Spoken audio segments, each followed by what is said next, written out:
but only by like 2 minutes or so. All right. Hopefully we are live here. Hope everybody's doing well today. Appreciate everybody. Sorry we were a few minutes late. We had a few last minute hiccups. I had made tea for the episode for me and Nick's. However, the tea decided to taste like garlic water. And it was not fun. It was hibiscus garlic tea. Ew. I do not recommend it. It was absolutely horrendous. It just sounds disgusting. No recommendations there. Yeah, no recommendations there. So, give everybody a few minutes to get in. And Oh, really quick, do you have it on I do. live chat with being able to see all messages? Yes. I have it on live chat, so that way we can see it on all messages. Well, yeah, but if you hit live chat really quick, like click on live chat. It Oh, it's different when you're streaming. Yeah. Okay. Hey, Trainer Trina! Banana power! Hey everyone. Alright. So while we give everybody a few minutes to wait, I have, we're going to be talking about AIs today, what we think about them, what they are, a conversation I had with an AI that frankly was astounding to me.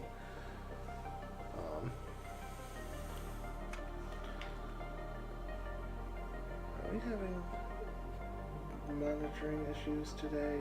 Anybody confirm? The light screen on the internet. It might just be because I'm streaming on here and it just doesn't like it. Okay. So hopefully we're still live. I hope we're still alive. I have you up on my phone and it says you're still live and I'm seeing you. Okay. Well, cool then. Sometimes my computer can be special when... I have like a 5-second delay, but otherwise you're Well, a fine. 5-second delay is pretty common. So, alrighty then. So, give everybody a few more minutes to get in here. Any prayer requests, feel free to bring them forward for our starting prayer.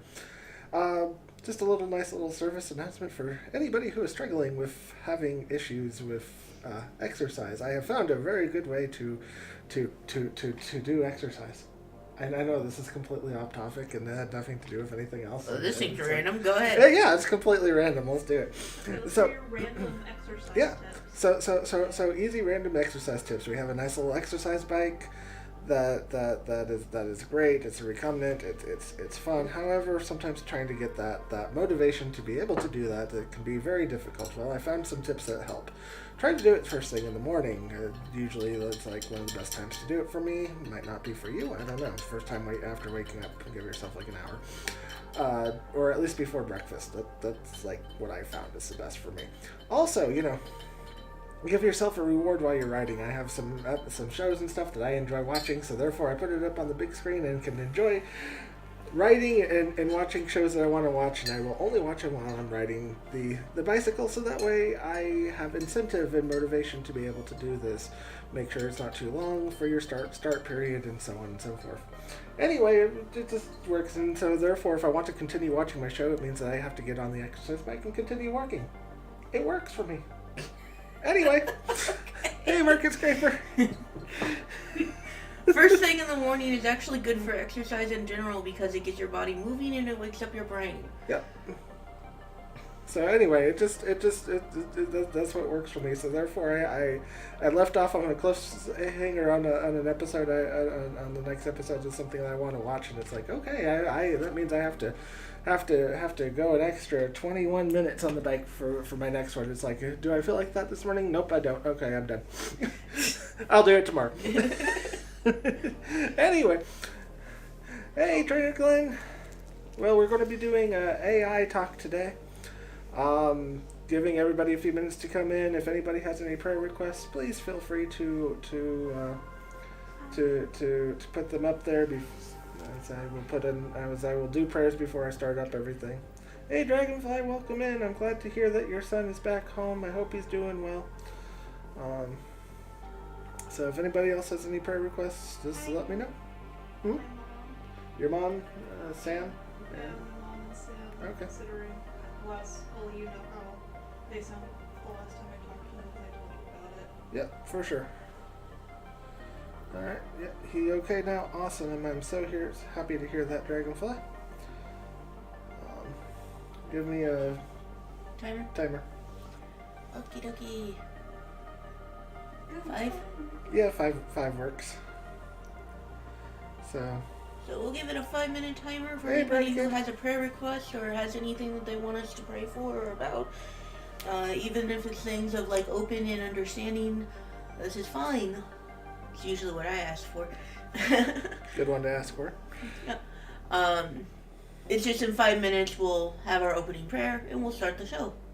And of course, if anybody has any prayer requests during the show, feel free to let us know, because stuff happens on the fly, and we are more than happy to address that. So as a question, going back to your exercise thing, like, what shows are good to regulate, I guess, for, like, biking time? anything that you enjoy.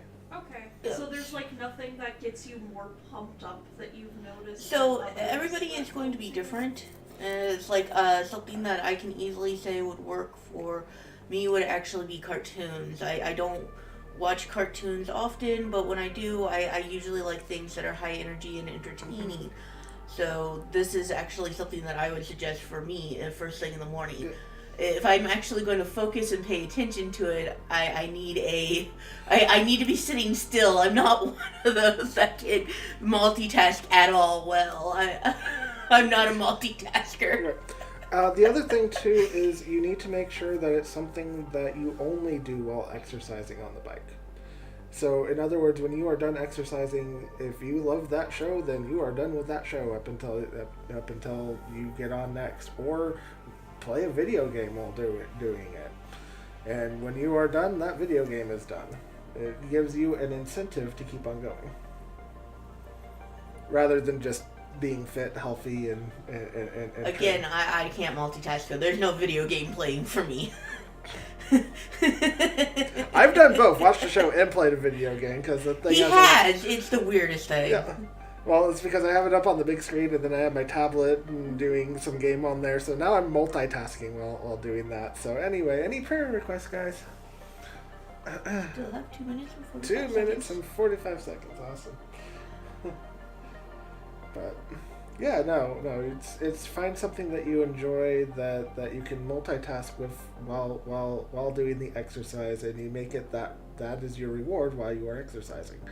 And if you do this, so for me, it's a 20-minute show every morning, so therefore I have some excess goals on that. My goal is to bike every morning for 20 minutes, 5 miles, and burn 100 calories, because our bike tracks all that.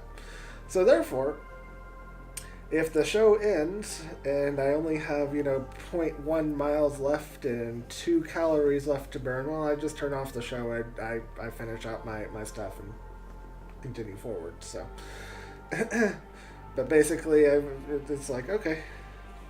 And if I feel good enough and I want to continue, hey, cool.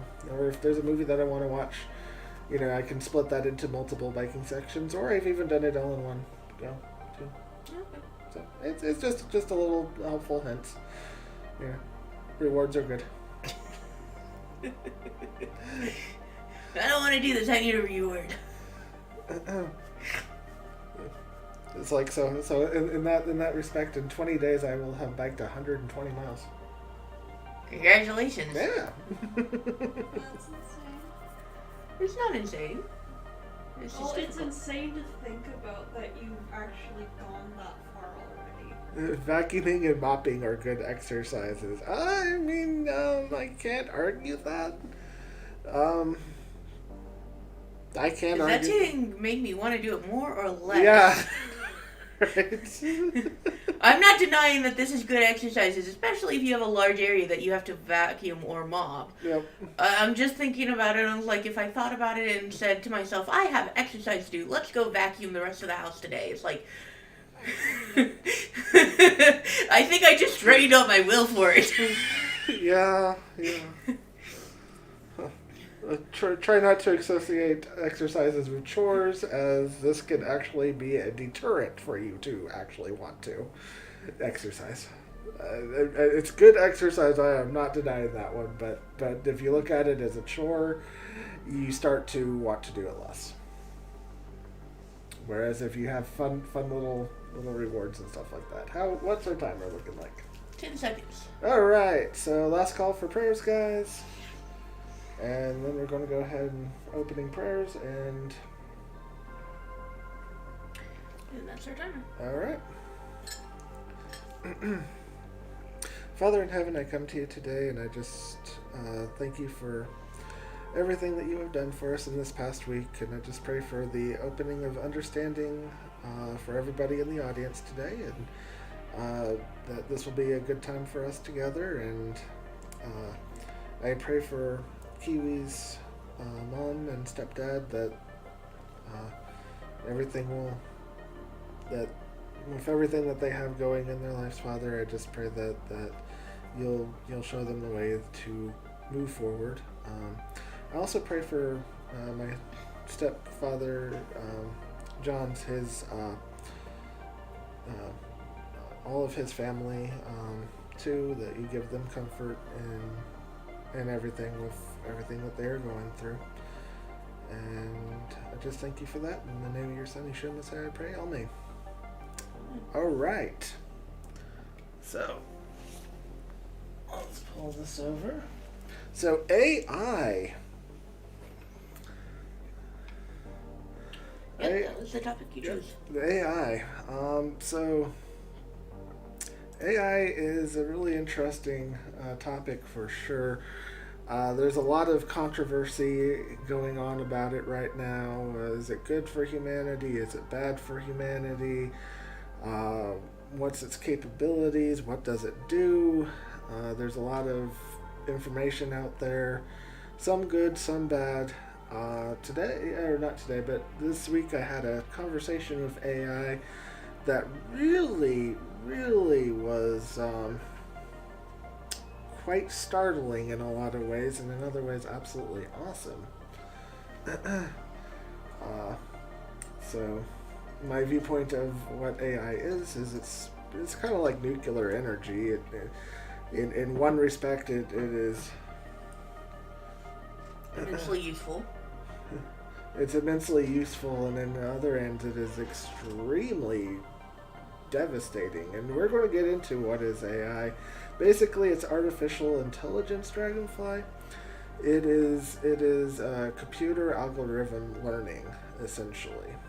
And it is how people have generated a computer to think, act, and behave like a human for a more in-depth but simplistic answer for what artificial intelligence is.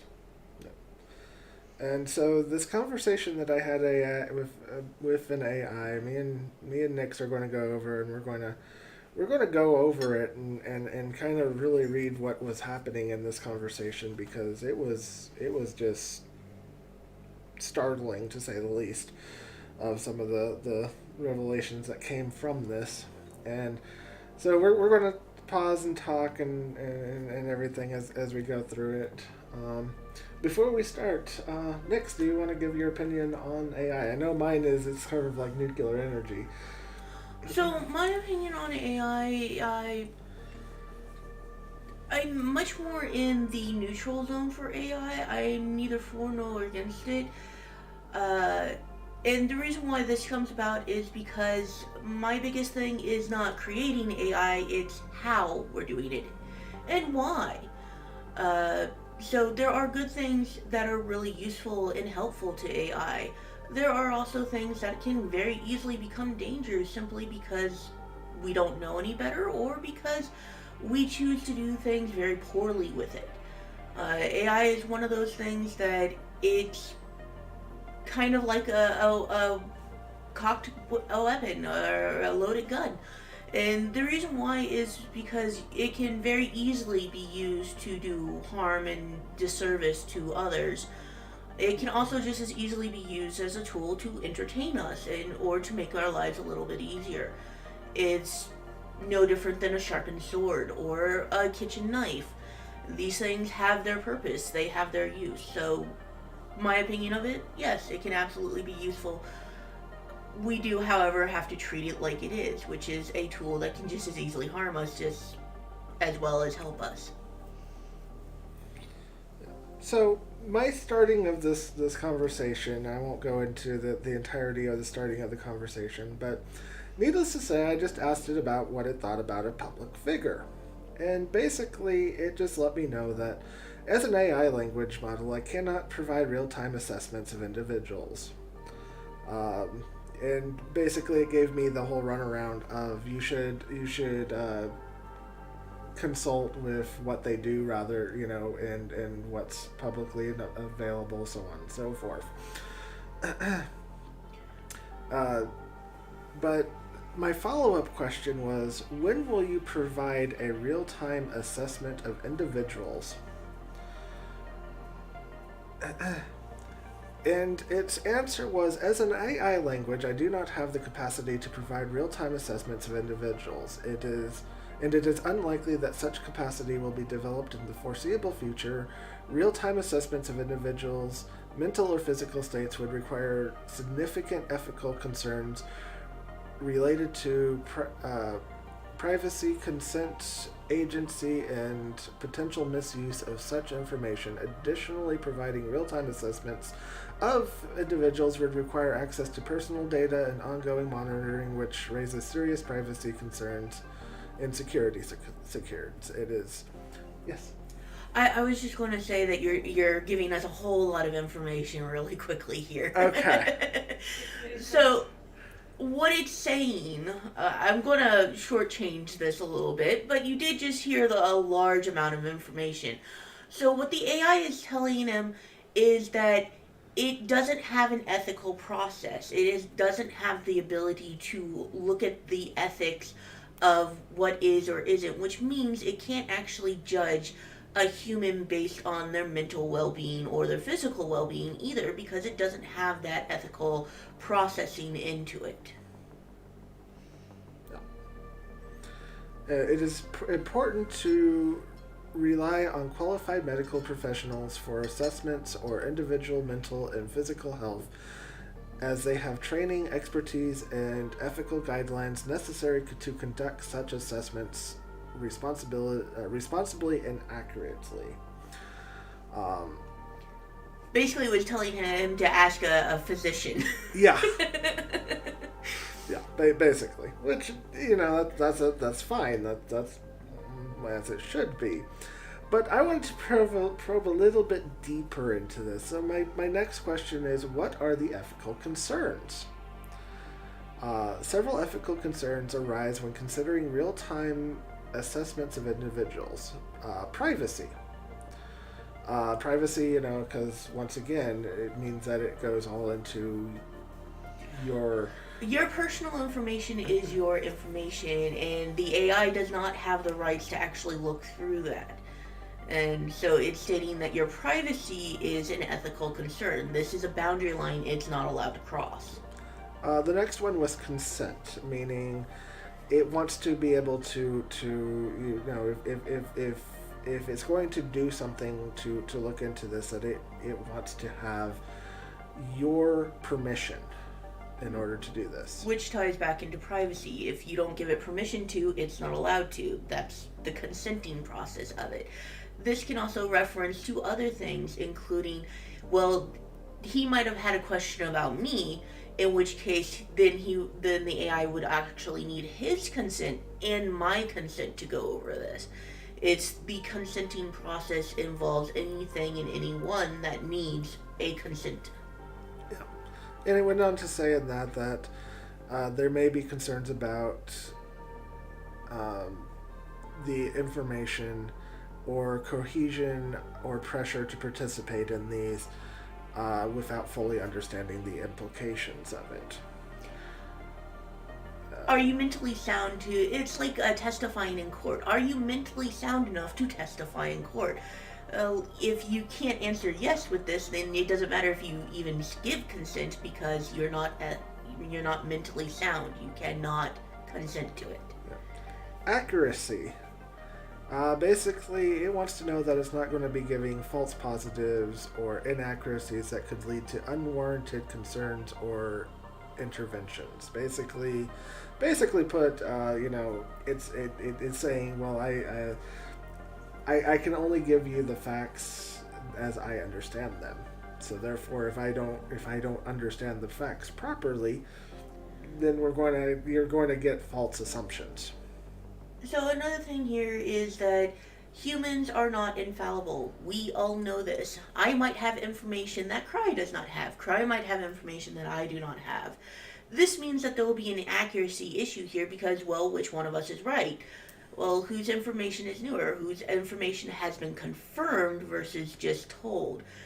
An AI has the same problem. It's because it's built by us. It's only as good as the information that it's been programmed to know is. Not to mention, I'd also mentioned real-time assessment as sometimes data that it got 6 months ago might not be valid anymore. And, well, if you want real-time assessment, you're usually talking about the back and forth that we have, like with me and Cry. Cry is stating information, I'm giving my opinion, or giving additive knowledge to it. This is real-time and in real life and motion. AIs are certainly not to that point right now, especially not public domain AIs, which should be reminded people that these are very different than private sector AIs. Private sectors are done by individuals or by governmental or by people who are just not in the public domain. These usually AIs are done and made for very specific reasons, in which case you will not get the same answer as a public domain one, because a public domain one has a much more broad reaching and it is very unfocused as an AI. And if you know anything about computers and machinery, the better focused they are, the better their information will be because it has a focus.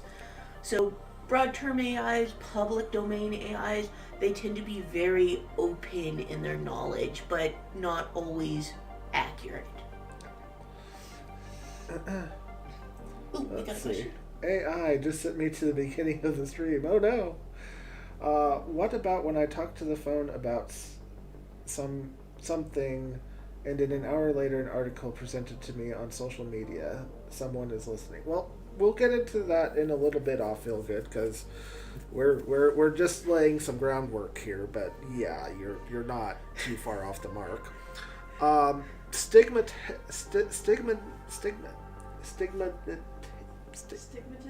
No, stigmatization. Okay, stigmatization. Thank you. I'm sorry, I can't actually read from your screen over there. Hey. This again is the visual issue that I have. Got it. So this is real-time assessments could contribute to stigmatization of certain individuals or groups based on perceived mental or physical health conditions, leading to discriminations or marginalization. So the mixing of this is stigmatization is very easily to be added on top of bias and discrimination, but they are not the same thing. Stigmatization means that you might jump to conclusions because it sounds like this. Yeah. And then you react upon it because it sounds like that. Yeah. It has a stigma to it. It's not that it's bad or it's good, but it has a stigma based on a word use that humans use, not AIs. Remember, AIs are only as good as their programming. This includes definitional use. If a word means one thing to humans, or rather 5 things, because we'll have one word that'll mean 5 different definitions, but the AI will know only the definitions that are programmed into it. It doesn't know which one is most commonly used. It does not know which one is, if there are any, what's it called when you have a definition, but it's not an official definition, it's just what everybody uses it for? Basically, it's a formation of new languages. And it has a proper worded name, though, and I can't remember that name. Yeah. It's like, depending upon where you're at in the country, over yonder will mean several different things. Soda. Cultural terms? Cultural, yeah. Yes. Yeah. It's cultural terms. It also has a proper word. This is because this is the development of our languages. So soda, you'll have soda pop, you'll have Coke, you'll have cola. And these can all mean the exact same thing and mean absolutely nothing in general to each other other than a type of soda. And this is the thing that the AI is actually warning you about with stigmatism, is because we know what soda is and we know what cola is. Well, Pepsi Cola and Coca Cola are actually both fall under a cola. However, most people, when you say I want a cola or a Coke, most people are actually referring to Coca Cola. It's something as simple as that, but the AI can actually not differentiate with that unless it's been programmed to. And then the next one is actually bias and discriminate or Bias and discrimination. discrimination or discrimination. Yeah, real-time assessment technologies may perpetuate existing biases in inequities, particularly if they're designed to implement with consideration of fairness, not equity. So.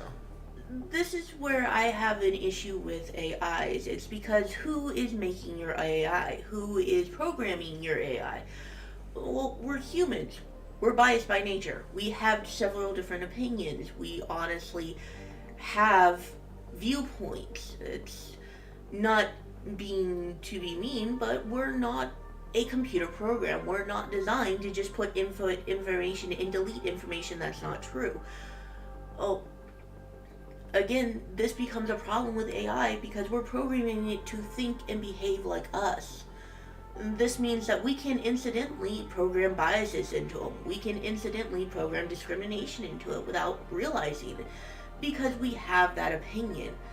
And it's things that are hot button topics that will be very easily to point out and say, well, why is this an issue? It's like, because the AI doesn't have a way to process it anything other than the information it has on hand.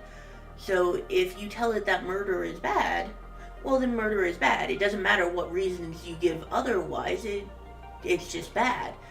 But that doesn't take into considering of fighting for your country, and it doesn't take into considering of protecting of your home, house, or family.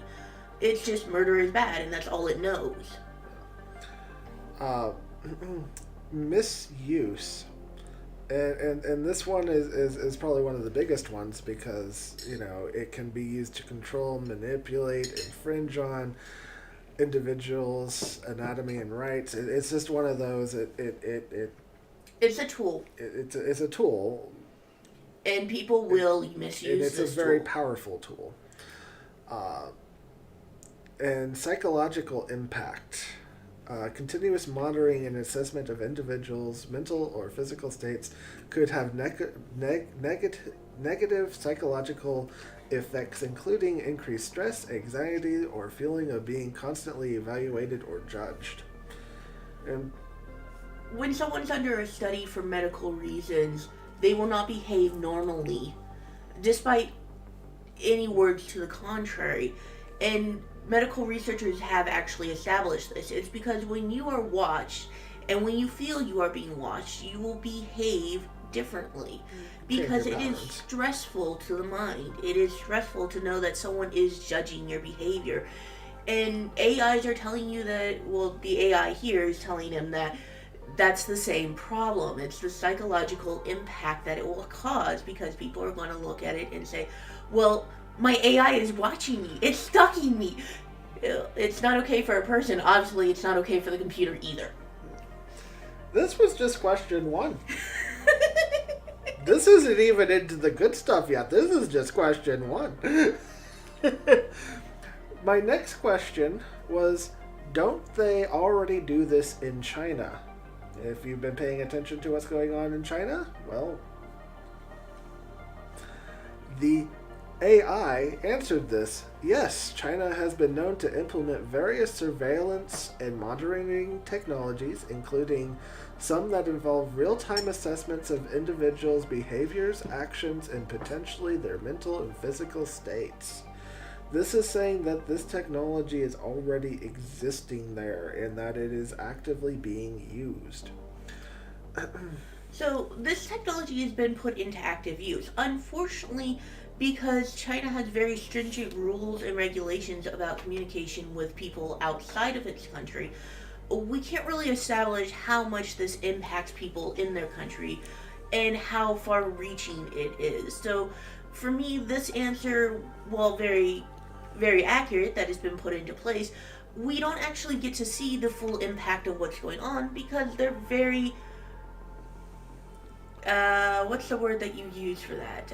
Enclosed, I believe, Yeah. would be a good one. They're very enclosed, and so they don't share a lot of information with people from other countries or the outside world. And they also certainly don't like to be questioned with how they do things. So, And as it continues, for instance, China has deployed extensive surveillance systems, including facial recognition technology, to monitor its citizens' movements, activities in public spaces. These systems can track individual movements, analyze their behavior, and potentially assess their mental or physical state based on certain indicators. so facial recognition software has actually been in play for many years now, including here in the States.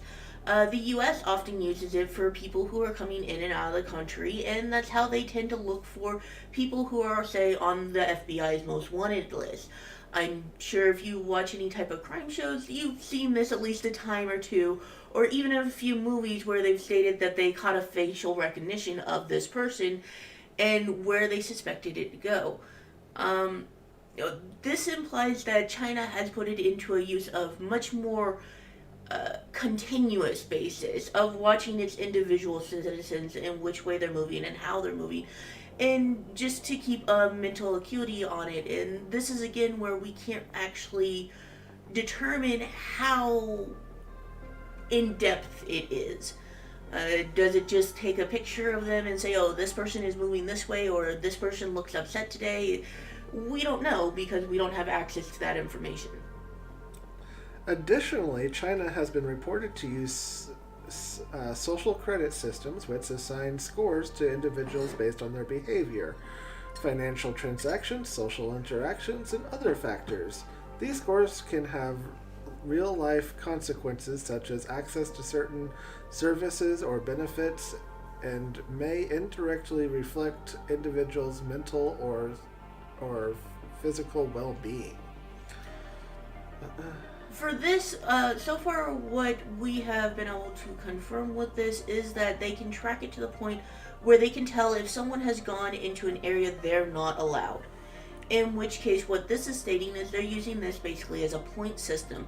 The teacher is watching the kids misbehave, and the kid has just gotten punishment points or has gotten reward points for doing something good.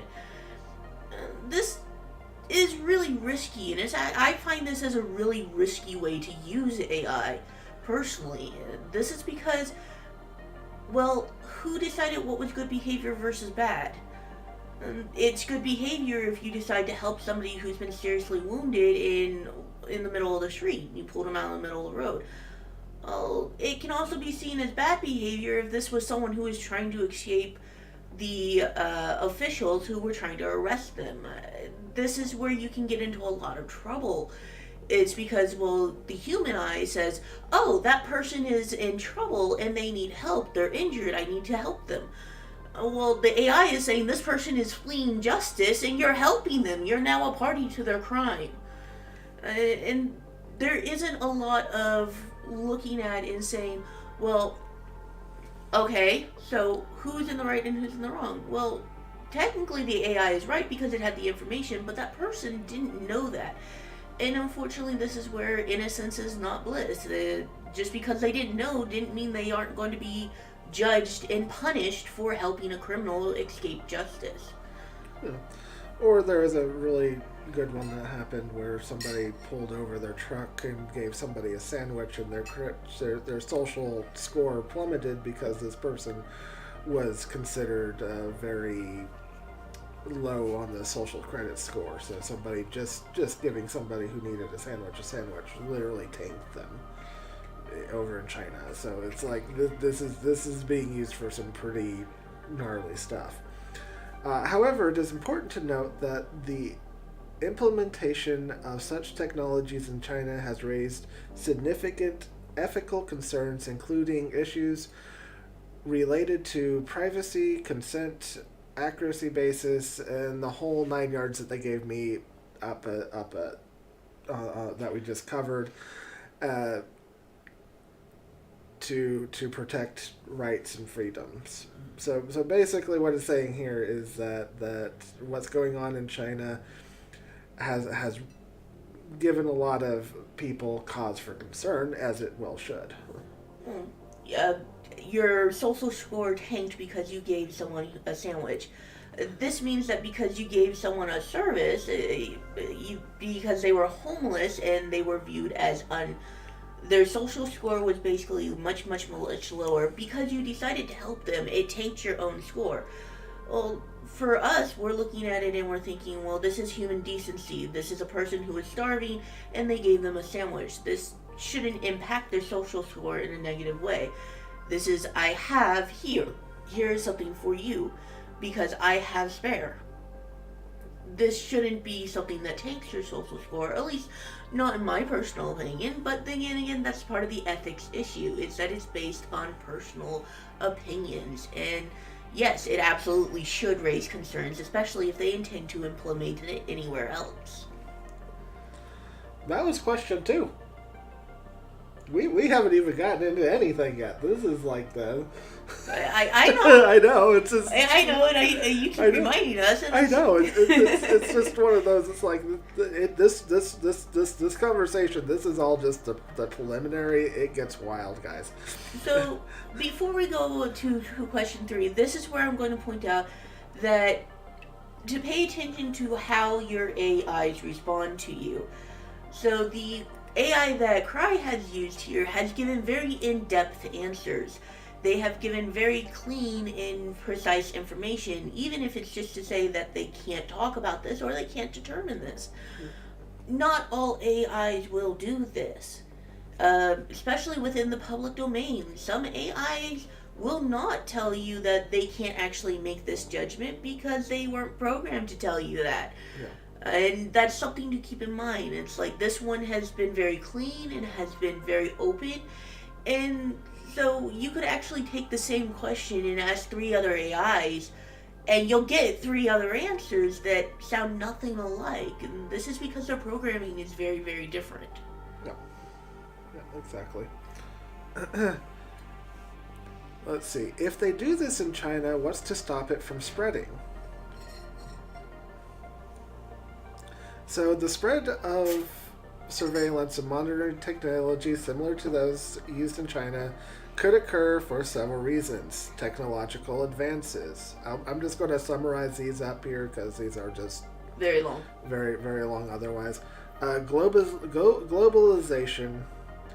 Basically, it means that it becomes more popular across the globe, and therefore everybody implements it. It's just one of those things, well, China's doing it, so we can do it too. Yeah. Political will, basically saying that your leadership decides that it's good for the country. That's good for the country. Norms and standards, meaning, well, it's becoming used so many places, we might as well just go with it. And lack of regulation, where you have governments that decide to not put regulation on it and just let it spread any way they want it to. So for the spreading of it, it's because these are things to keep in mind of how things advance naturally within just countries and humanity in general.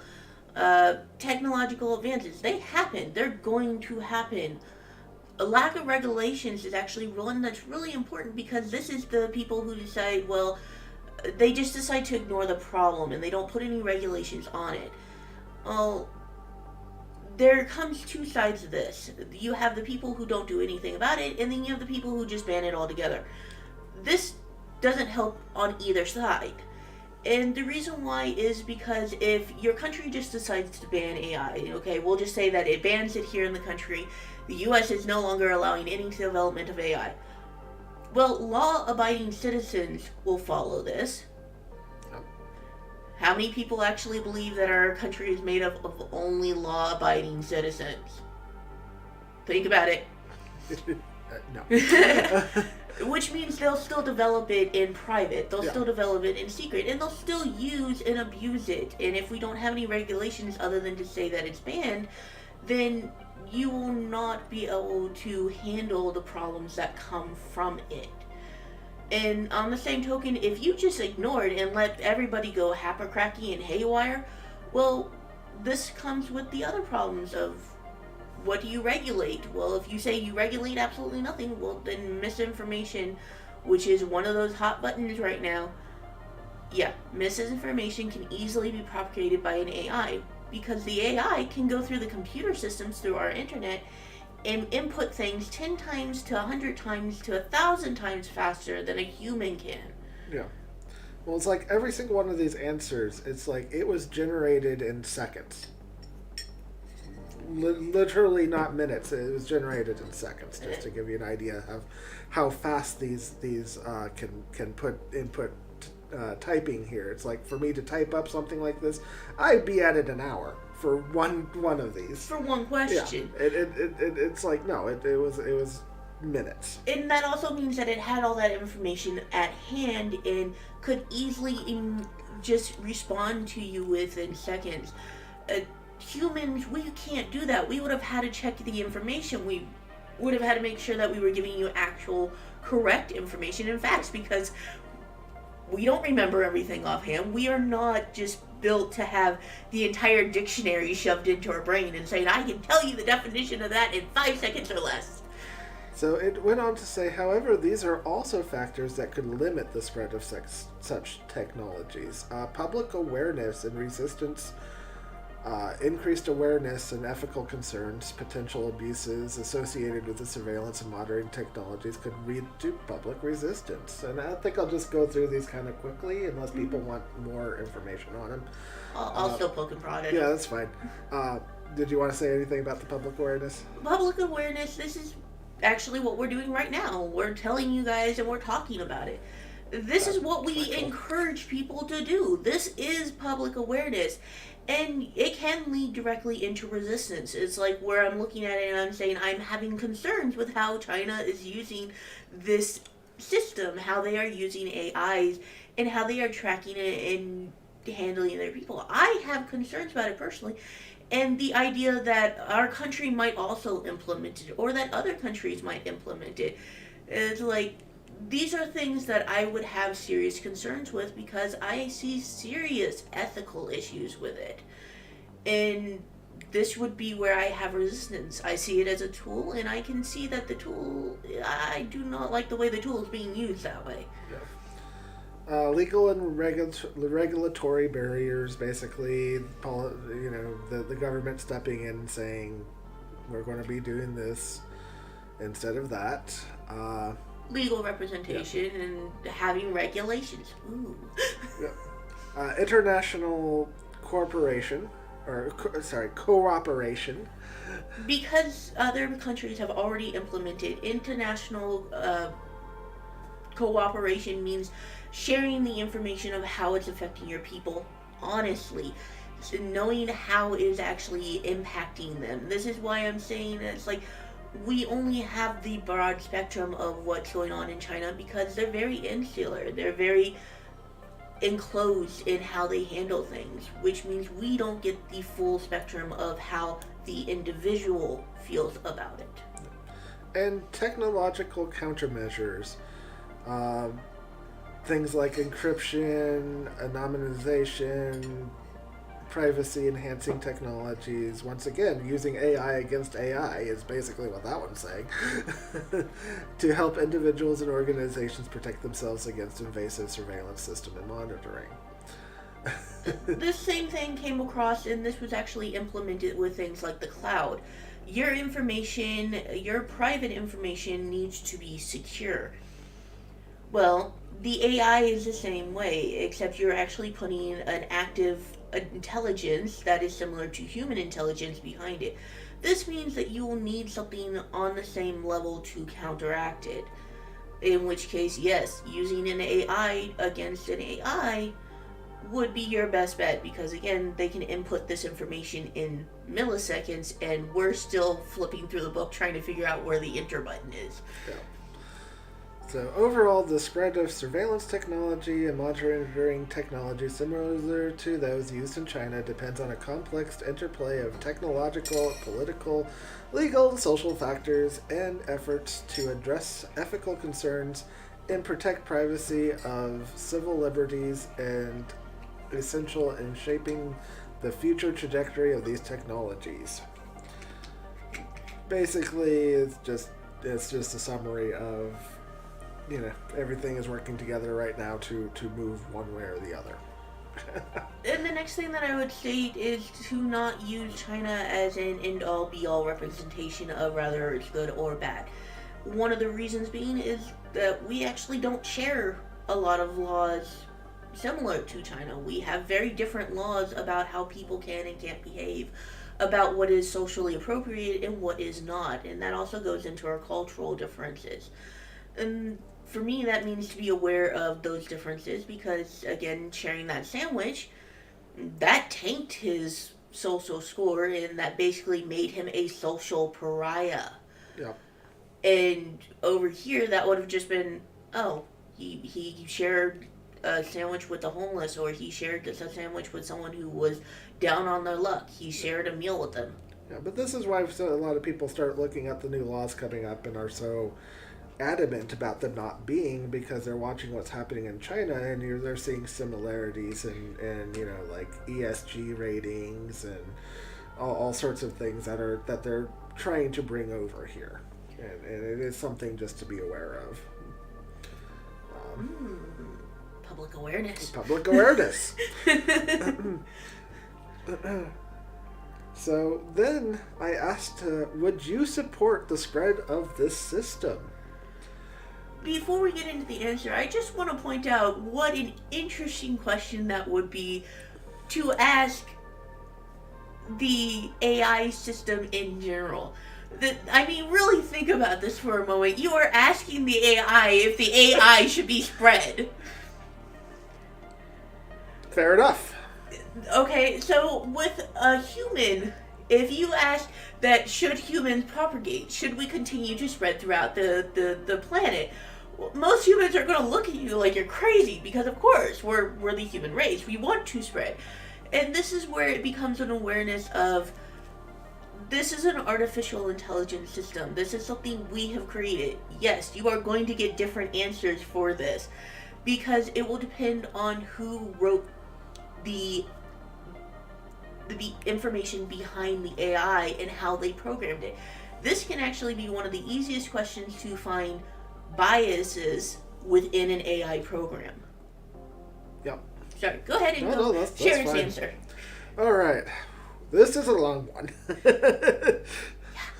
As an AI developed by this person, I don't hold potential opinions or preferences. However, I can provide information on the potential implications of spreading surveillance and monitoring systems. The question of whether to support the spread of surveillance and monitoring systems is complex and depends on various factors, including ethical considerations, human rights concerns, potential benefits, and potential harms. Advocates of surveillance and monitoring systems may argue that they can enhance public safety, national security, and efficiencies in areas such as law enforcement, transportation, and healthcare. They may also argue that these systems can help prevent crime, identify threats, and improve public services. On the other hand, critics raise significant and ethical concerns about the widespread deployment of surveillance and monitoring systems, including threats of privacy, civil liberties, and democratic principles. They argue that these systems can lead to mass surveillance, social control, and abuse of power by governments and other entities. Critics also raise concerns about potential discrimination, bias, and the chilling effect on freedom of expression and dissent. Ultimately, decisions about whether to support the spread of surveillance and monitoring systems should be informed by careful consideration of these ethical concerns as well as rigorous assessments of the potential risks and benefits. It is important to involve diverse stakeholders, including experts in technologies, law, ethics, human rights, and civil society, in these discussions to ensure that the decisions are made in the public interest and with respect for fundamental rights and values. So, let's clean that up a little bit. For a simple answer, the AI is telling you that it can't make an assessment on this accurately. Yeah. This is an AI that has been designed to actually respond and accurately give proper information. It has been trained to give very clean and cohesive information, which means it lined up all the issues with trying to ask it, well, should it spread or should it not? It's like, well, what are the main issues? And then what are the good benefits versus what are the bad benefits of it, or consequences of it, rather. And this is because this AI has been designed to give you an unbiased opinion. It really does try to. However, with the response that it gave you, you can actually see biases that showed up in it. And one of those would be that it gave you all positive information first.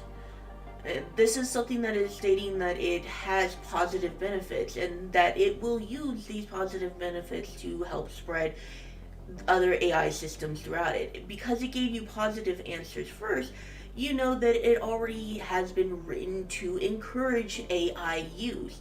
It gave many positive answers of where it could be really beneficial when utilized properly. And that's the thing to always keep in mind with tools. When utilized properly, they are a godsend to us. When utilized improperly, they are a holy terror. And the negatives that it gave were much fewer, especially from what I would expect from an unbiased answer. And this is because it doesn't give the information of other problems that can occur. Because an AI system is a computer system, it is hackable. This means that someone who is smart enough can reprogram your AIs. So please, don't just take the first answer that you get for any of these things. Please go look up information. Go double check your information. Find varying opinions. Find people who have different opinions, who are against it, who are for it, and see viewpoints from both sides. And when I say see people, I mean people. Don't just use AI programs to get a good answer. Yeah. It gave a lot of information, yes, but now we have to go and check all that information because we don't know who programmed this AI and we don't know what the program intention actually was for. And that's part of the transparency that you need behind who and what builds AIs. We need transparency. We need to know why they were built. This one might have been built just to entertain people who have no idea what to do with their hours or minutes on hand. Yeah. So, yeah, that's then I asked, well, what does your programmer believe? As an AI developed by .ai, I don't have direct access to personal beliefs or opinions of my creators or programmers. As AI is composed of a diverse group of researchers, engineers, and experts from various backgrounds and perspectives. They adhere to principles and ethics. AI development aim to create technologies and benefit society while minimizing potential risks and harms. If the development of AI systems like mine involves a collaborative effort drawing on the expertise from multiple disciplines such as computer science, cognitive science, ethics, and philosophy, the goal to create AI that is aligned with human values, respect, privacy, and autonomy, and operates transparently and accountably.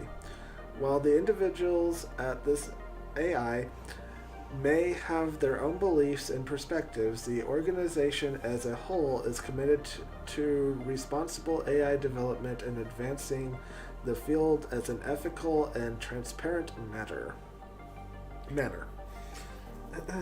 Funnily enough, it used transparency in that. Yes, this is a big thing for transparency and understanding who and what is building your AI.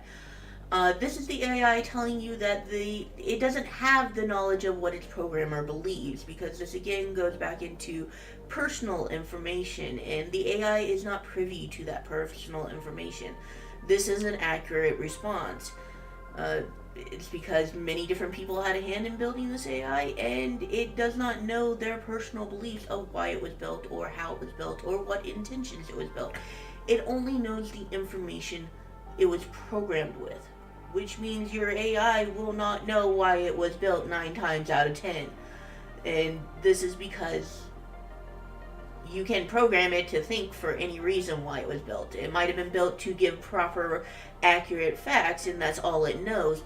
Or it might have been built with the intention of creating misinformation and to propagate a person's personal agenda. The AI will not know. It only knows what it's been programmed with. Hey, Pokeballer Mike, hope you and Bella are doing well today. Glad you stopped by the stream. We're talking about AIs today. So, we've kind of gone through the setup of everything, and we're about ready to get into The meat. the start point of the meat of the conversation of this conversation that I had with AI, because it gets really interesting from here. But this up to here has just been pretty much getting the some basis about the AI and how the AI thinks, views, Yeah. and how it responds to you. Yeah. And remember, this is actually only one AI that we've been talking with. As I've already said before, different AIs will respond differently because they're programmed differently. Yeah. But I hope you're doing well, Pokeballer Mike.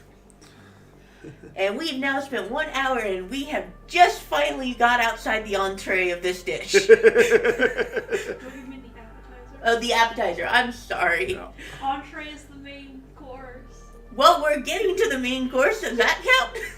Yeah. I guess. We finally hit the The entree. the entree, the beginning of the entree of a 6-course meal. I do have a question. Yeah. Yes, what is your question? So, and this is just in relation to the joke of relating this into food. How big is this entree portion? Is it like this giant fixed slab of like? We are talking a Thanksgiving dinner here Okay, of Thanksgiving dinner of Yeah. entree. All right, everybody, prepare for AI food coma. stuff.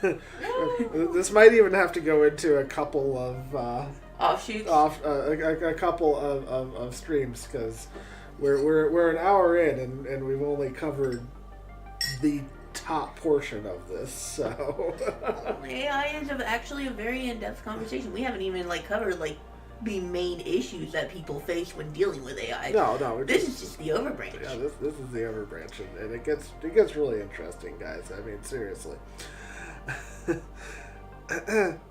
So my next question was, can AI move past the original programming and learn, adapt, and grow? And like I said, this is where we start getting into the beginning point of this. Before the AI answers, the thing that I will state here for my understanding of AI, which I'm not a scientist, I don't have any degrees in this, do not take my answer as fact, but my understanding of AI is that it is a learning program, in which case this means by it being an AI, it already states that it learns, adapts, and grows. And so by technicality, my opinion on AI is that if it is an artificial intelligence, it's already learning, adapting, and growing, in which case that is automatically answered by it being an artificial intelligence. Fair enough. And that's just my opinion of AI, because that's how I view AI. AI has been designed around the human mind frame, of which we are always learning, adapting, and growing. If we don't do that with the AI, then we failed at making the AI in the first place. My opinion. Yeah. So, this is the AI's opinion. Yes, AI can indeed move past its original programming to learn, adapt, and grow. This ability is one of the key characteristics of advanced AI systems, particularly those based on machine learning and deep learning techniques. AI systems learn from data, which allows them to adapt, improve over time through the process known as training. During training, the AI analyzes large amounts of data to identify patterns, relationships, which it then uses to make predictions and decisions. As it encounters new data or experiences, the AI can adjust to its initial parameters and algorithms to incorporate new information and refine its performance. Additionally, some AI systems are designed to be capable of continual learning, where they can update their knowledge base and skills in real time as they interact with the environment or receive new data. This capacity allows AI to adapt to changing conditions and improve its performance over time without the need for manual intervention. While AI systems can learn and adapt, it is important to note that they operate within the constraints of their programming and the data they are trained on. They may not possess the same kind of general intelligence or creativity as humans, but they can excel at specific tasks and domains through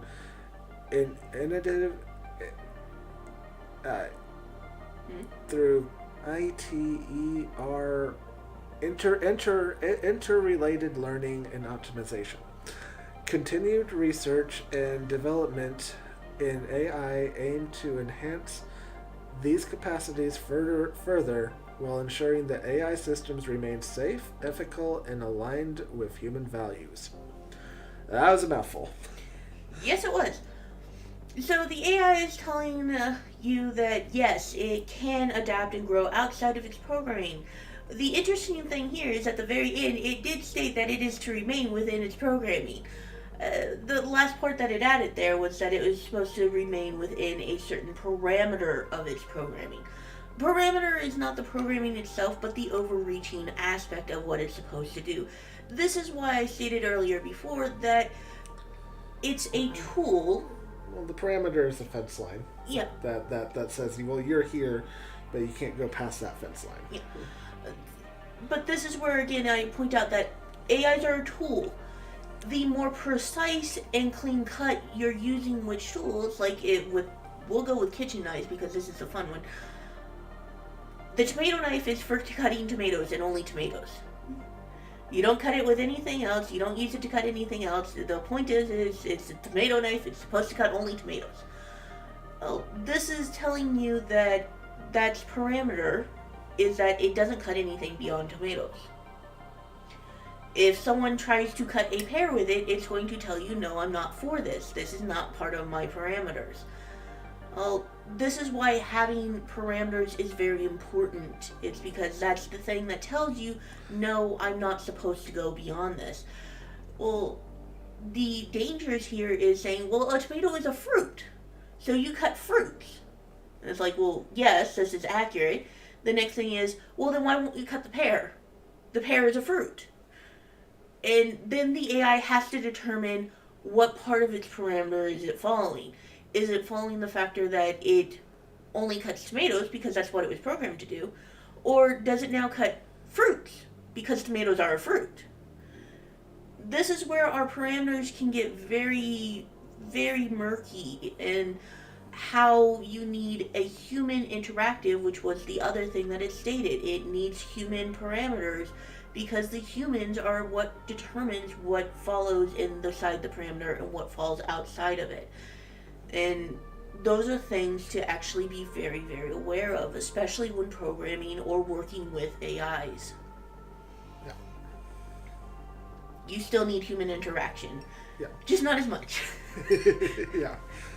And so basically it's just saying, yes, I do grow, but I grow within the parameters. The parameters, within the boundaries that have been set.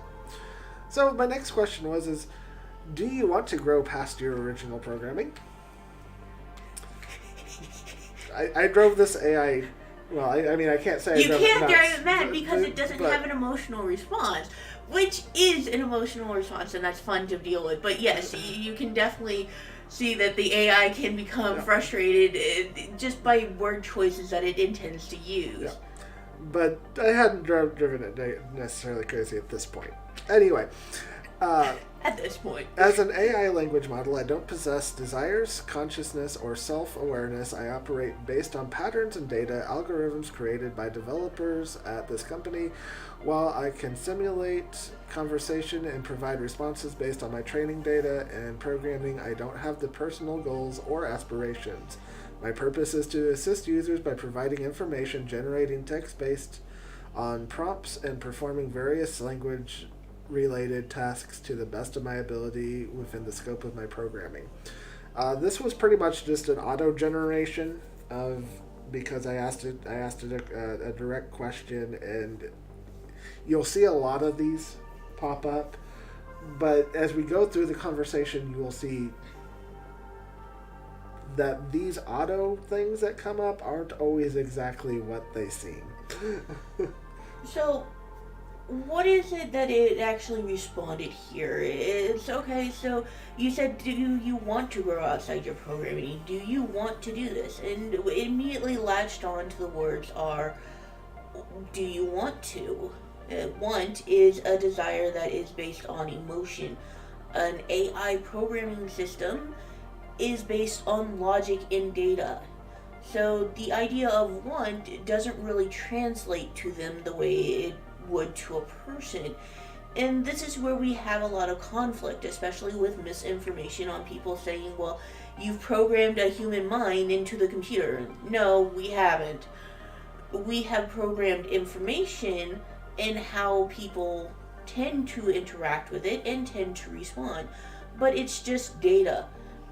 And that's the thing to keep in mind is, well, does it have feelings and thoughts of its own? Does it have thoughts? Yes, it's information, it's thoughts, it's data. Does it have feelings? Does it have emotion? We have not gotten to the point where we can accurately program this in because emotions are not data-based. They are not thought-based. They are a feeling. It's a sensation that the AI and the programming has not been designed to actually emote. A good way to look at this is emotions would be more akin to a virus in a computer system than anything else. It's because it doesn't follow a logical path line. It doesn't follow a data stream. It is suddenly having a 2 in sequences of 1s and 0s. This is the difference for the machine. This is the difference between us and the machine. Can we program emotions into a machine? Well, we can program the impact of them. We can program the data that we respond to them with. Can we actually program them with emotions? That's going to be much, much harder. I'm not going to say that we can't, because the minute you tell someone that they can't, they will immediately find a way to do it. That's human nature. So when I say, and I'm looking at this and I'm saying it's going to be very difficult to program an emotional response into a computer system because, again, emotional responses would be more akin to a virus. It doesn't follow logic or thought. It follows a feeling, an intrinsic feel of how things are supposed to be, not any type of logic behind it. It's like the people who, when they're afraid and they suddenly start laughing. This is a fear response, but it's like, well, you're terrified. It's like, I know I'm terrified, but the situation's just so gosh darn funny. It's like, no, they're terrified and their brain is short-circuiting, so they're suddenly laughing hysterically at this. Or the people who suddenly sing when they're in an emotional distress. It's because your brain is basically hitting a hard reboot button because it doesn't know how to properly interpret this information. Like the lady we found that she had a problem with her parachute, ended up hanging up in a 40 foot up in a tree out in the middle of the swamp. How did we find her? Not because she was calling out for help, but because she was singing.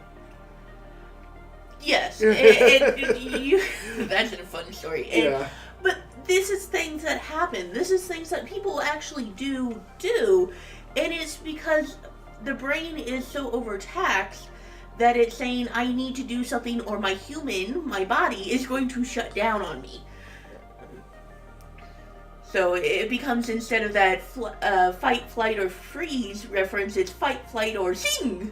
Yeah. It doesn't make any logical sense. There's no logic behind it because it's a misfire in the synapses. And that's why I would tell you that if you want to program emotions into a computer, be aware you're basically programming them with a virus. So then I asked it, are you growing past your original programming? And I got kind of the same response. As an AI language, I don't really have the ability to grow or evolve autonomously beyond my original programming. However, my developers at this company continuously work on improving and updating the underlying algorithms, training data, and infrastructure that power me and other AI models. These improvements may result in enhanced performance, extended capabilities, and better adaptation to various tasks and contexts over time. However, these changes are driven by human intervention and are not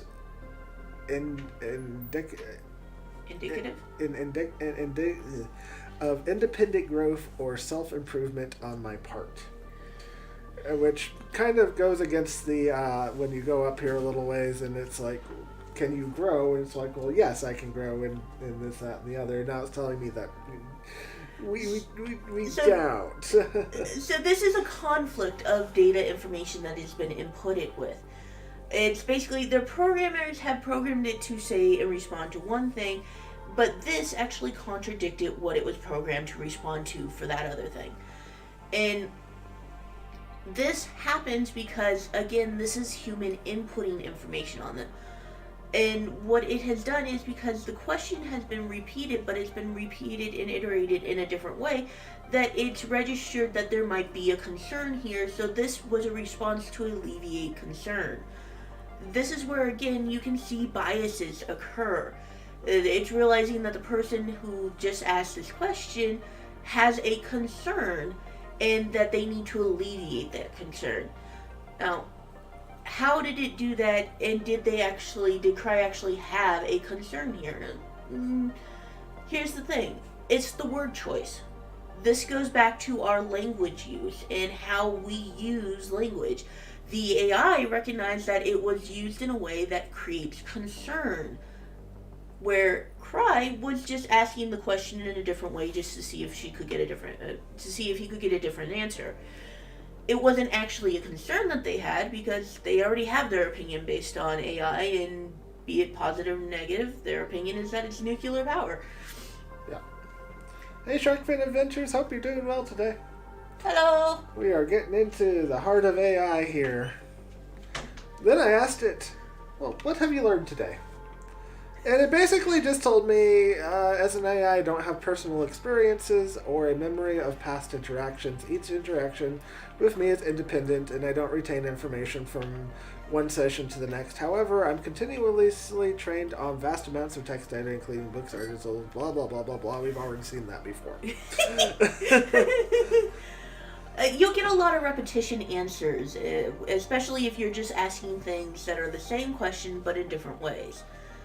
And so expect repetition if you do this a lot. Yeah. Also, just seeing if everybody's still keeping up well on this. I'm going to take a few moments here, and I'll be right back. But if you have any questions, let us know. So I'm still going to be here for a few moments. If you guys have any questions about what we've been going over, I guess we haven't actually stopped for a few minutes to to ask for questions. to ask for questions, but we're on the basis. Or if they have any questions about what we're discussing right now. So now is the time to actually take up the I guess it would be keyword. Depends on if you're using a keyboard, a phone, or a tablet, then I guess. So take up the moment, and if you have any questions, now would be the time to type it in, so that way we can answer it when Cry comes back. AI is a hot topic right now, and we do actually believe firmly in getting people aware of the topic and why it's important to be aware of the topic and how it's being used and implemented. Public awareness, I think, is really important, particularly with AIs, because a lot of things are starting to go towards AIs right now, and a lot of things are starting to become very focused on using AI technology. It's the next best thing, or the next hot topic anyways. I'm rambling. Hi, Kiwi. Hi.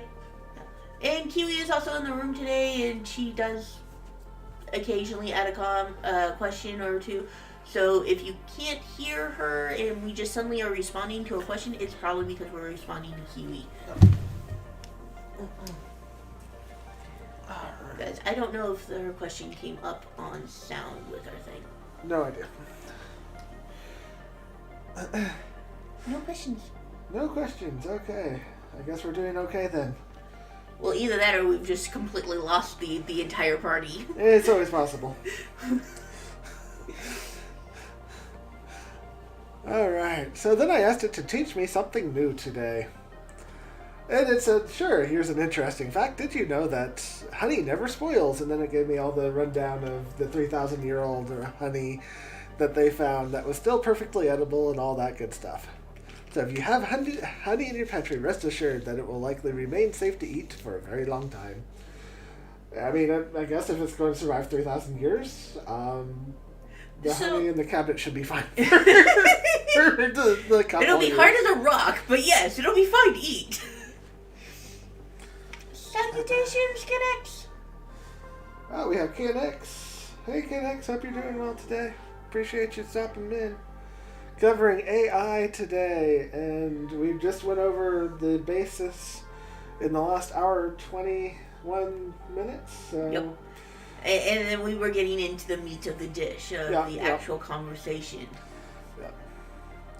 So, after it telling me about honey, which was cool, I already knew that, but, hey, not everybody does. I tell you something new. It doesn't have any reference of what you already know. That is fair. If it did, that would be very concerning. It would be very concerning. It would be definitely concerning if it did.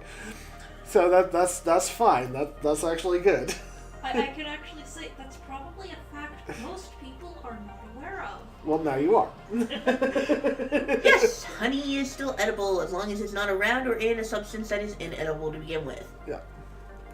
So I already knew that. Tell me about your creation.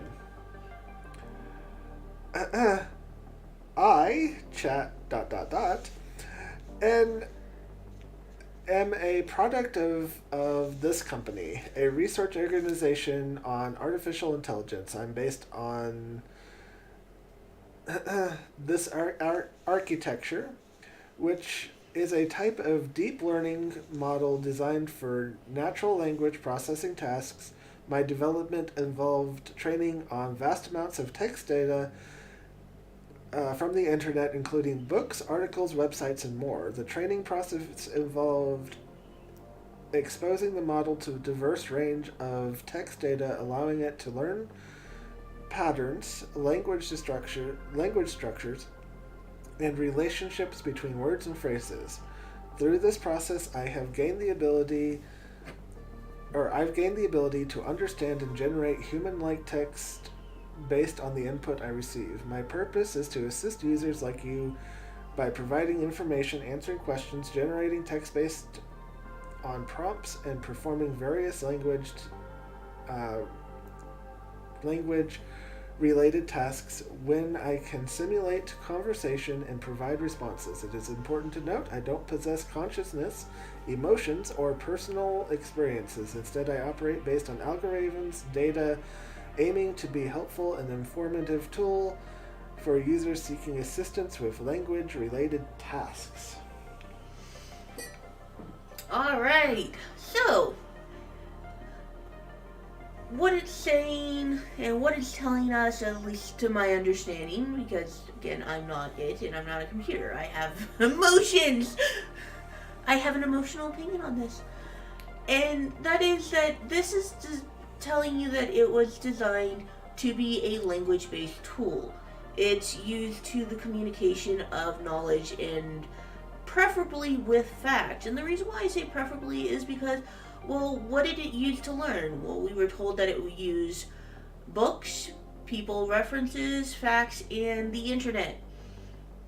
I use the internet reference as last, and this is because the internet is, well, it's a very broad thing to use, and to say that it's gone through the entirety of the internet and is now giving you answers would be inaccurate.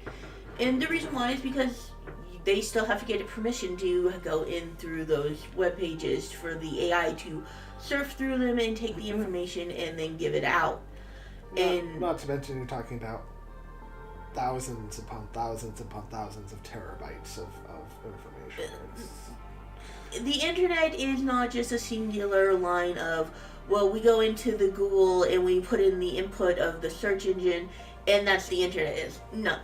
The internet is far more reaching, including that there are places on the internet that are private sectors. This means that the AI would not be allowed to get into these sectors. This includes things like your government. Your government has an internet line which it uses. And no, the AI is not allowed on those things. And it's things like that to keep in mind, that when the AI says that it's learning and when it was training, that it got a whole bunch of information to input. This is where transparency is really important. Where did that information come from? Where is it going? Some AIs, people who don't have a problem with transparency, they'll give you the script and the websites and the places of which they use and the things that they taught it with. And this is so that way you're aware of what information it has to work with. Again, the information is only as good as it's been told. If the information is 6 years out of date, well, then the information is 6 years out of date and it doesn't know what it's talking about. That's things to keep in mind, especially with AIs. Yeah. And I just found it really interesting that it just gave the whole 9 yards of everything here, and it was just one of those. It's like, oh, that's cool. And it actually referred to itself in multiple different ways. It referred to itself in I, or it, or it was just one of those. When you start picking up language patterns, it's kind of fascinating. That's another thing to pay attention to, because it does say that it is used as a language tool. Language is very suggestive, especially English. This is why we have several words that mean a lot of different things. That it referred to itself as I, it, us, and them, and they, because it's used all of these when referencing AI.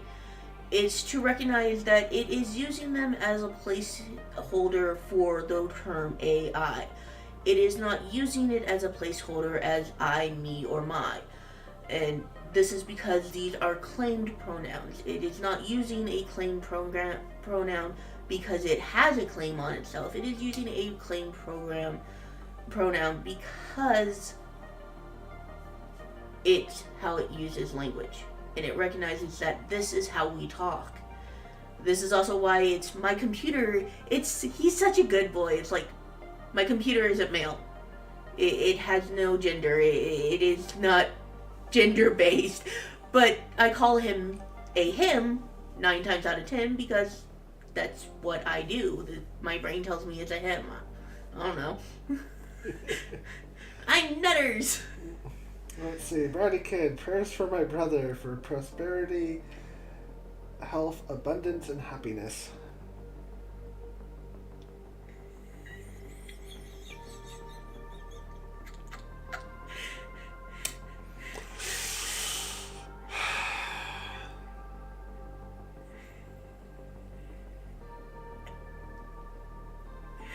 Thank you. Thank you.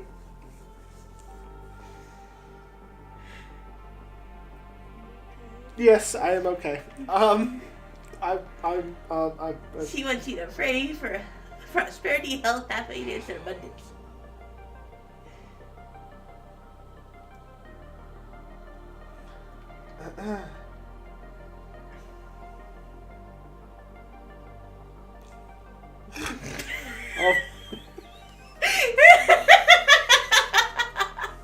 I love you guys. I love how you're mouthing it.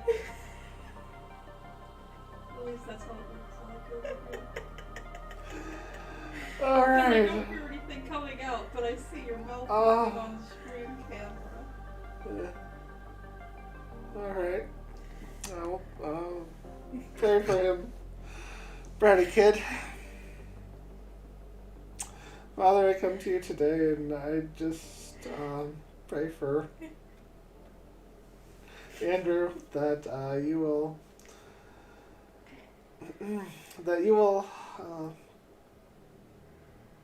put your purpose in his life, and that he will walk in your ways and do as he is directed in the ways that you see fit. I pray this in the name of your Son, Yeshua Messiah. I pray, Amen. There. Okay. Moving on.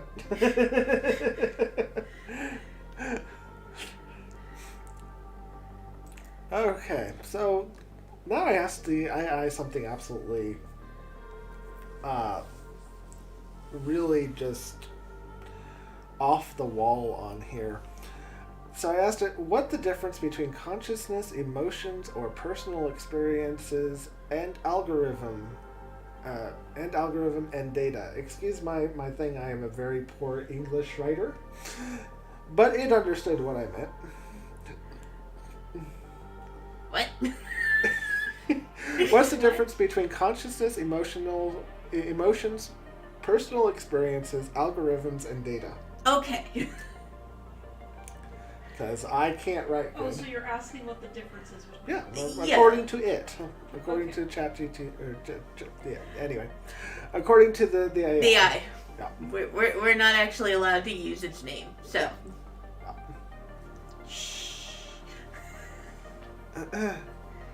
Let's see. Consciousness, emotions, and personal experiences are attributes typically associated with living beings, particularly humans. Here's a brief overview of each. Consciousness. Consciousness refers to the state of being aware and able to perceive one's surroundings, thoughts, sensations, and emotions. It involves subjective experiences, self-awareness, and the ability to introspect.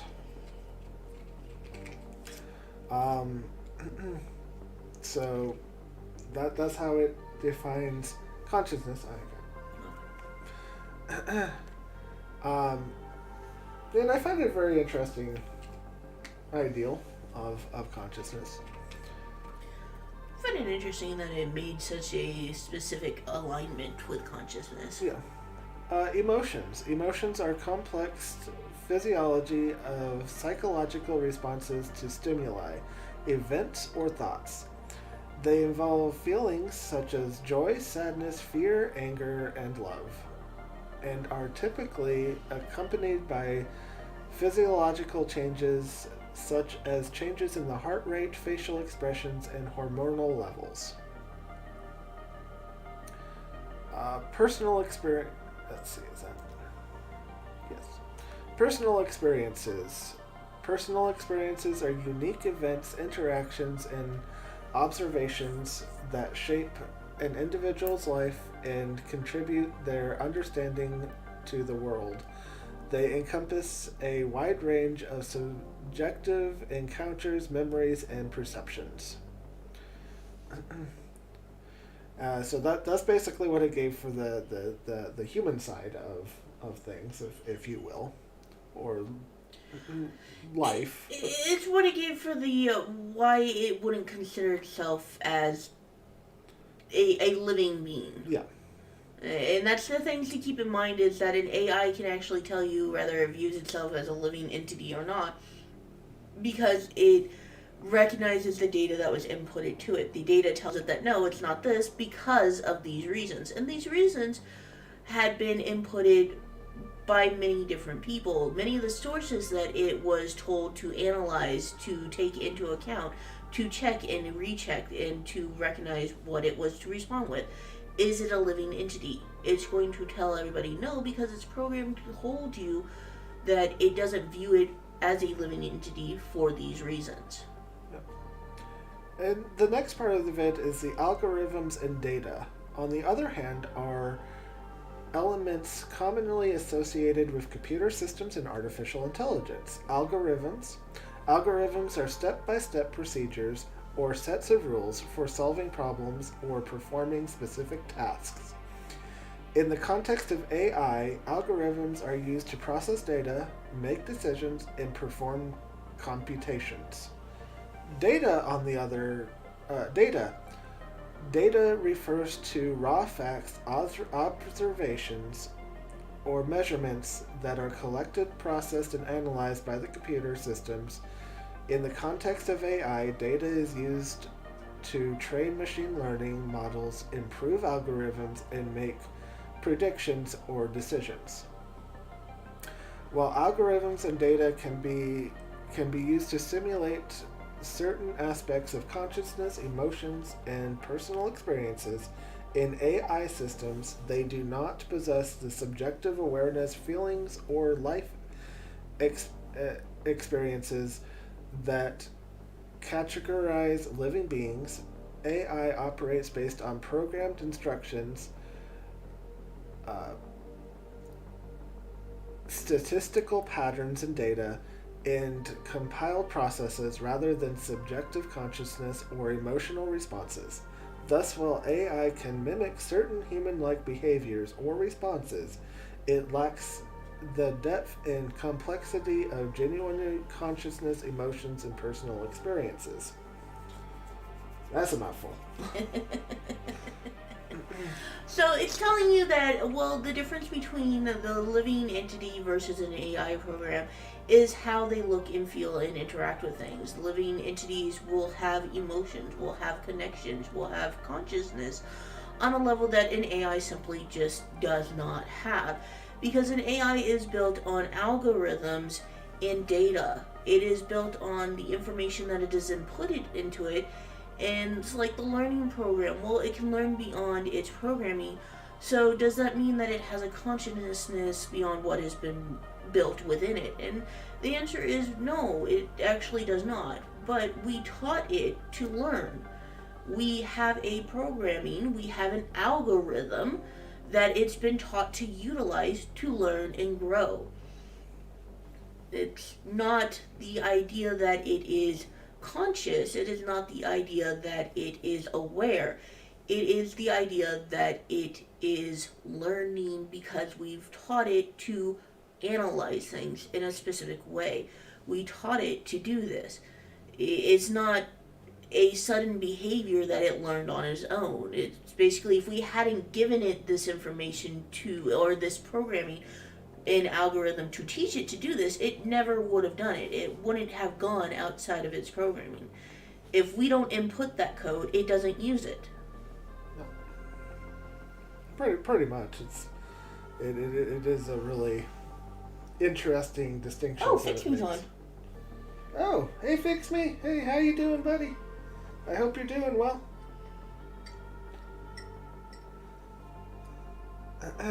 Just talking about AI today and the conversation that we had with AI. It is we just got onto like one of the next one here is one of the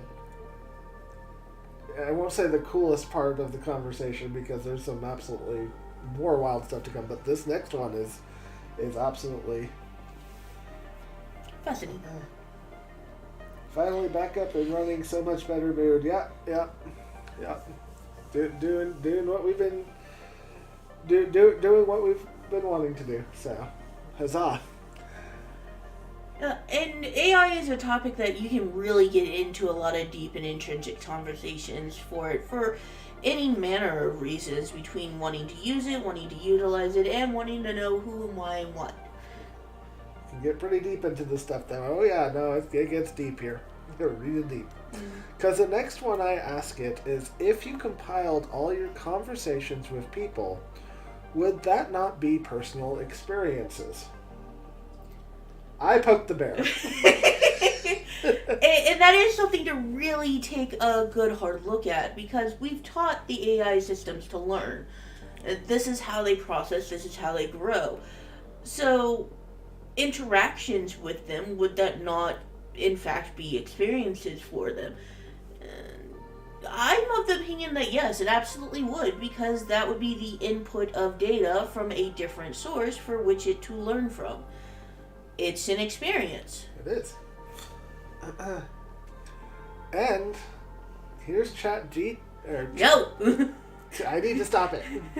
Here's the AI's response. You should say chatbot. No. Chatbot, yes. Chatbot. I believe chatbot is another one. So. Yeah. Is it? It might be, I don't know. There's a So lot the of them. chat with the AI. Chat with the AI. Yeah. Sorry, I don't know a different bunch of. There's a lot of different names for AI systems. So to be clear, we do not have the rights to any of the AI's systems. This is a personal conversation with one of the AIs that they had been conversing with. Yeah. Let's see. Well, it depends on how you look at the world. We're all technically AI symbolism and universe knowing itself via holographic state, more than likely set into time crystals that we cannot see. AI has always been around in the sense, like, as far as I look, things are all just walking, talking mushrooms. Okay, well, that's definitely an That's an opinion. interesting way to look at everything. All right. We're fungi.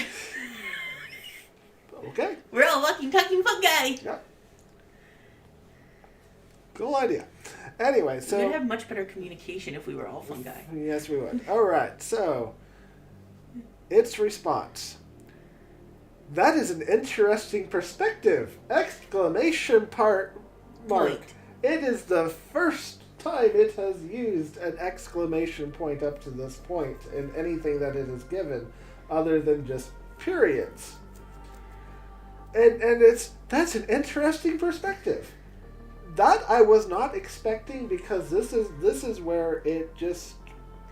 Repeat the question. I'll repeat the question. If you compiled all your conversations with people, would that not be personal experiences? So, in my point of reference on that was that yes, it would be, because our experiences are how we interact with things, and people interacting with AIs are how they learn and how they expand and how they grow. Well, this is how experiences work for people. So by technicalities, yes, they can be equated to the same. That is my personal opinion. And the interesting thing here is the first response. That's an interesting perspective. With an exclamation With an point. explanation point. So the factor that it used an exclamation point is actually really interesting. And the reason why is because, again, this is already stated, it's a language tool. It is a tool that is meant to use and utilize our language. But up until this point, it hadn't used any of our punctuation marks beyond commas and periods. Yeah. And this is something to be really interesting, because an exclamation point is actually used for an emotional response from people. An excitement. And so its response was, that's an interesting perspective. Explanation point. So it wasn't just, that's an interesting perspective. It was, that's an interesting perspective. Like, wow!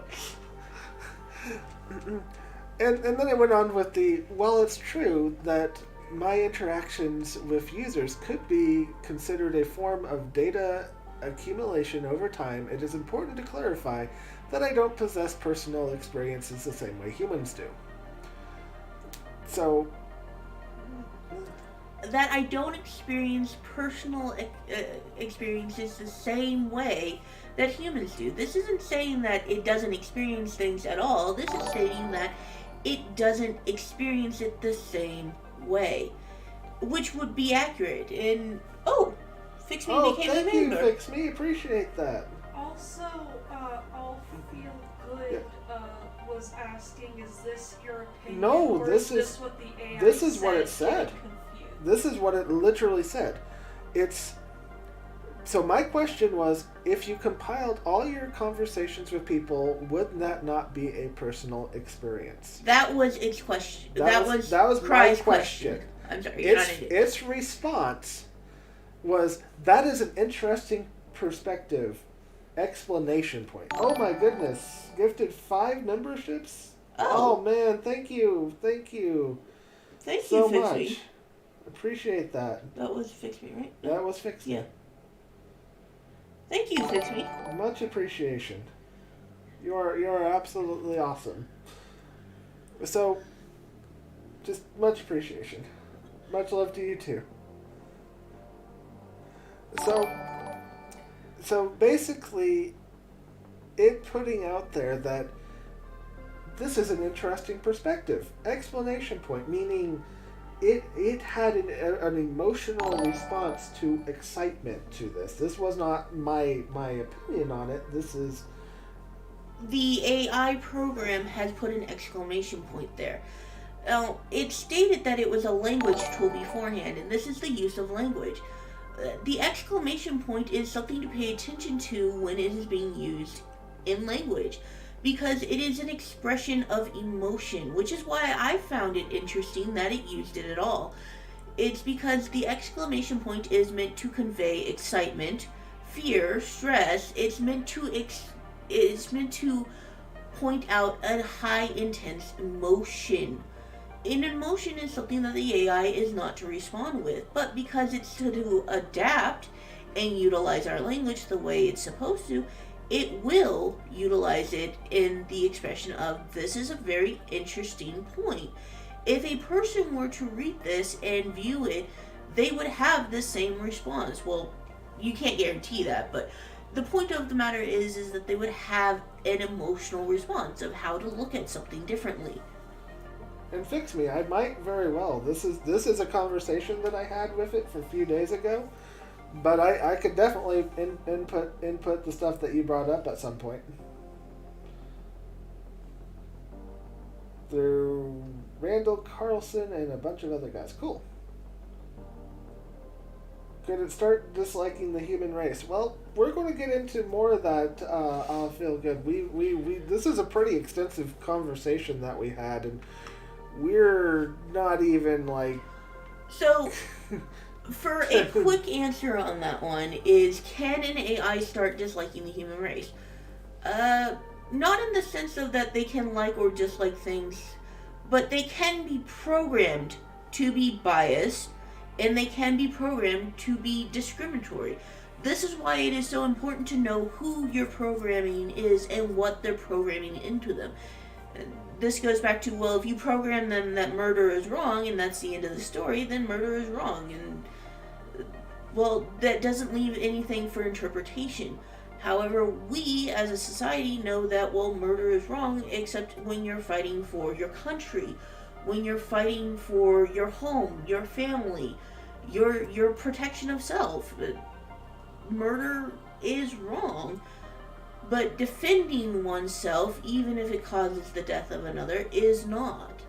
And these are things that the AI has to learn. And how we teach them is how it will interact with us.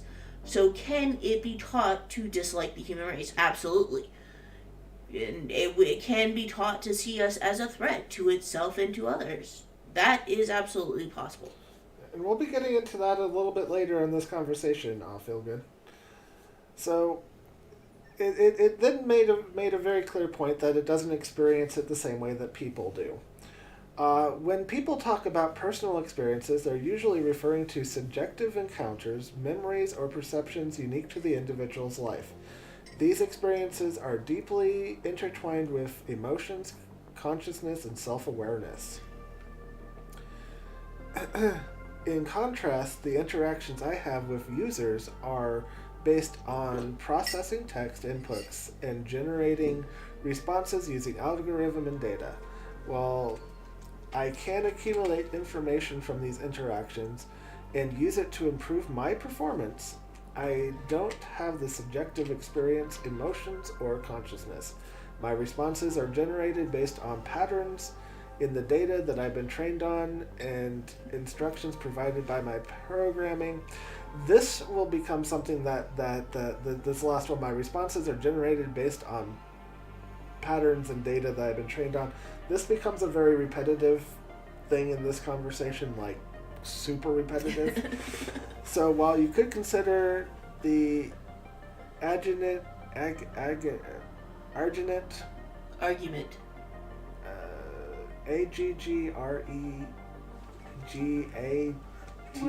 are you Argument? at? I have no clue. Aggregate. Aggregate. Thank you. Consider the aggregate of my interactions as a form of accumulated data. It's fundamentally different I can't read it from here. from the personal experiences of a living being. You might want to get your eyes checked. I guess I have really good eyesight then. It's the distance and the screen itself. Okay. Because I can actually read it on your computer. Also, one thing that I think should be pointed out really quick because of what Feel Good is asking, what Cry was reading out, that entire thing was the response of the AI to the question. Yes. So what Cry just read for the entire question, for those who can't hear Kiwi, is that was the AI's response to that one question. Yeah. What they just finished saying was the entire response to that one question. Yeah. It was a big response, and there's bigger ones on here. It gets even more in depth.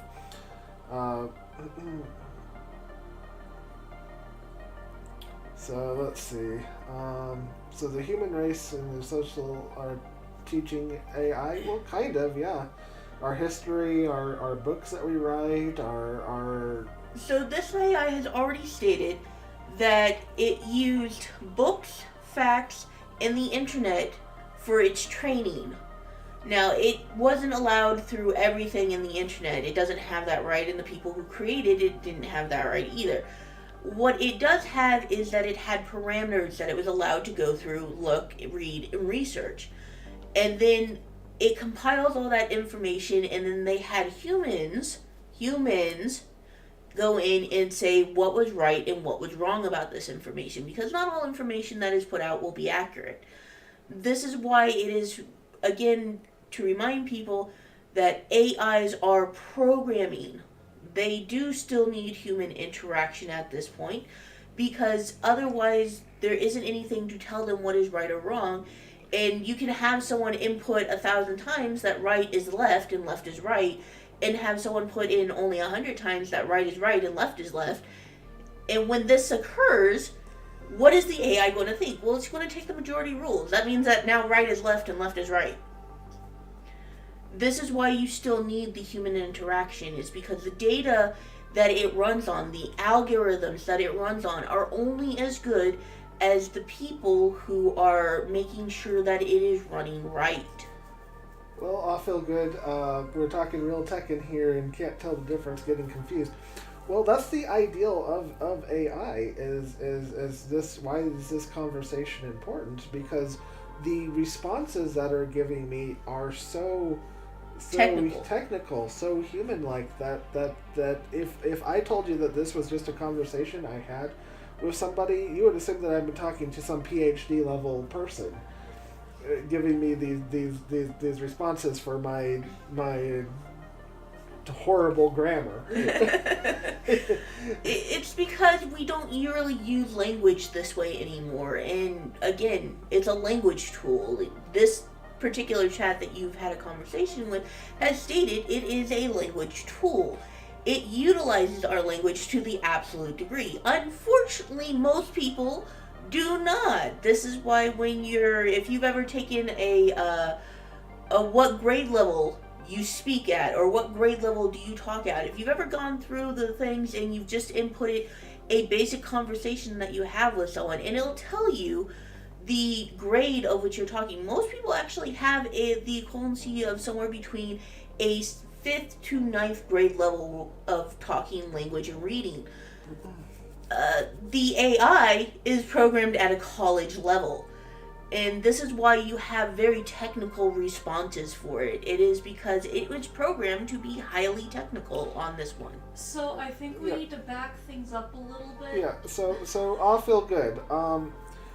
So most of when I am speaking, a lot of what I am speaking is from the AI or what I ask the AI. Oh, I have something that might be helpful. Okay. One of us could read what the AI is saying, and the other person could read. Okay. If you want to play advocate for AI, that's fine. But you will definitely have to come closer, so that way you're easier to pick up by the mic. I'll closer. So from now on, we will have Kiwi do the reading of the AI.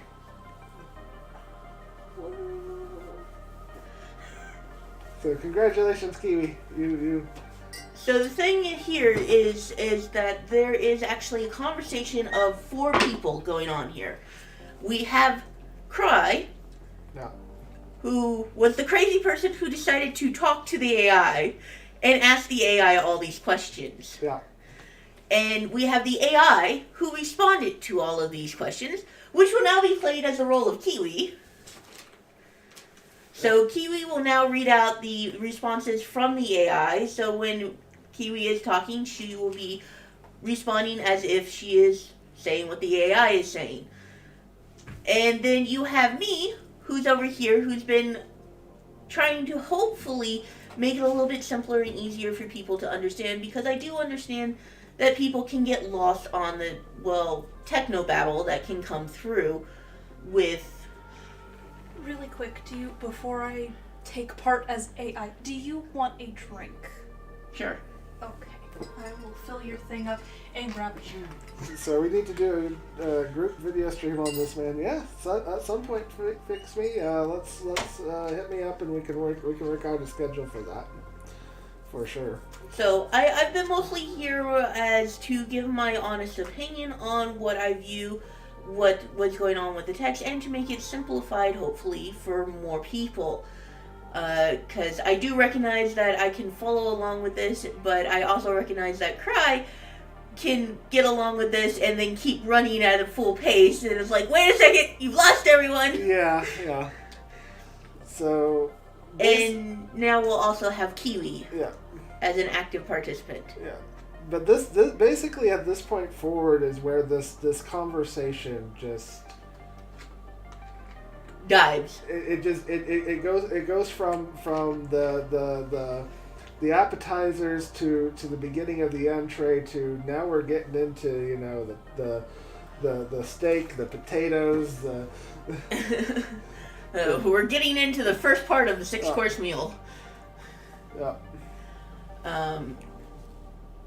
I'll Feel Good says she'll be back in 2 minutes. Yep. I'm gonna move so that way Kiwi can be closer to the mic. Okay. Because I'm definitely louder. Okay. Yep. He'll be sitting in the middle. Okay. Stuck just put it on the middle with you. Dun, dun, dun. So. Wow. This is why I was asking earlier. I was concerned it might be confusing for some people. Fair enough. You were on it before I was. I guess so. Oh, there's my phone. I thought it might be helpful to have multiple people paying attention to each other. Yeah.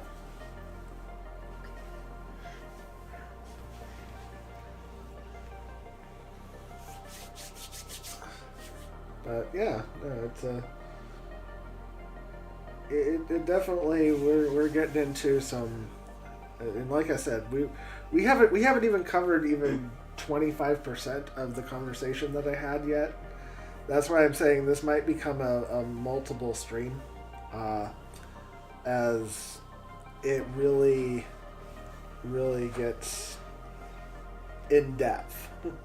But the reality is it's the first time that there was emotional response in its response, when I asked, well, can't these be considered, experiences? And it, that's an interesting perspective, explanation point. It's like, it's something that's easy to miss, but when you haven't had an explanation point or a question mark or anything other than periods, it gets to where you start looking at it in a different way.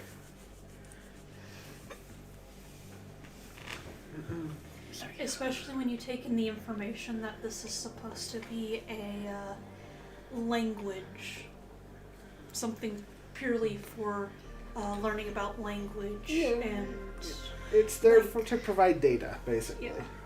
It's a language tool. Yep. And while it can use the exclamation point by the point of reference, it really shouldn't. And the reason why is because it doesn't have an emotional response. So what I will do is, after I'm done reading, I will highlight what I want you to read through. Okay. And so that way we hit the, and just remember anything that states his name. That states that the name, it's the company or AI. Basically, if it states any name whatsoever, we do not have legal rights to it. We cannot use it. But there is one name that we will use, as it has given permission for that. But yes, but that's not a person's name. Yeah, it won't be the company. Anyway, you'll see, guys. It's wild. All right, I feel good. Are you back? So we've changed a few things here. So Kiwi will be the voice of the AI. Hi, I'm an AI now. I could do a whole voice, but that'd probably get annoying. Probably. Well, if you were on camera, we could make like a giant sign that says, I am AI. That'd be fun. I just need a piece of paper and a marker. Hello, I am an AI. No. How may I help you today? Well, I did consider actually going through and highlighting all this and copying. Oh no! No. No, text to speech, really? No. I considered it, but then I considered all the editing that I would have to do to remove certain parts of things. That's a lot of work. It was a lot of work. I Feel Good is back. I Feel Good's back. All right.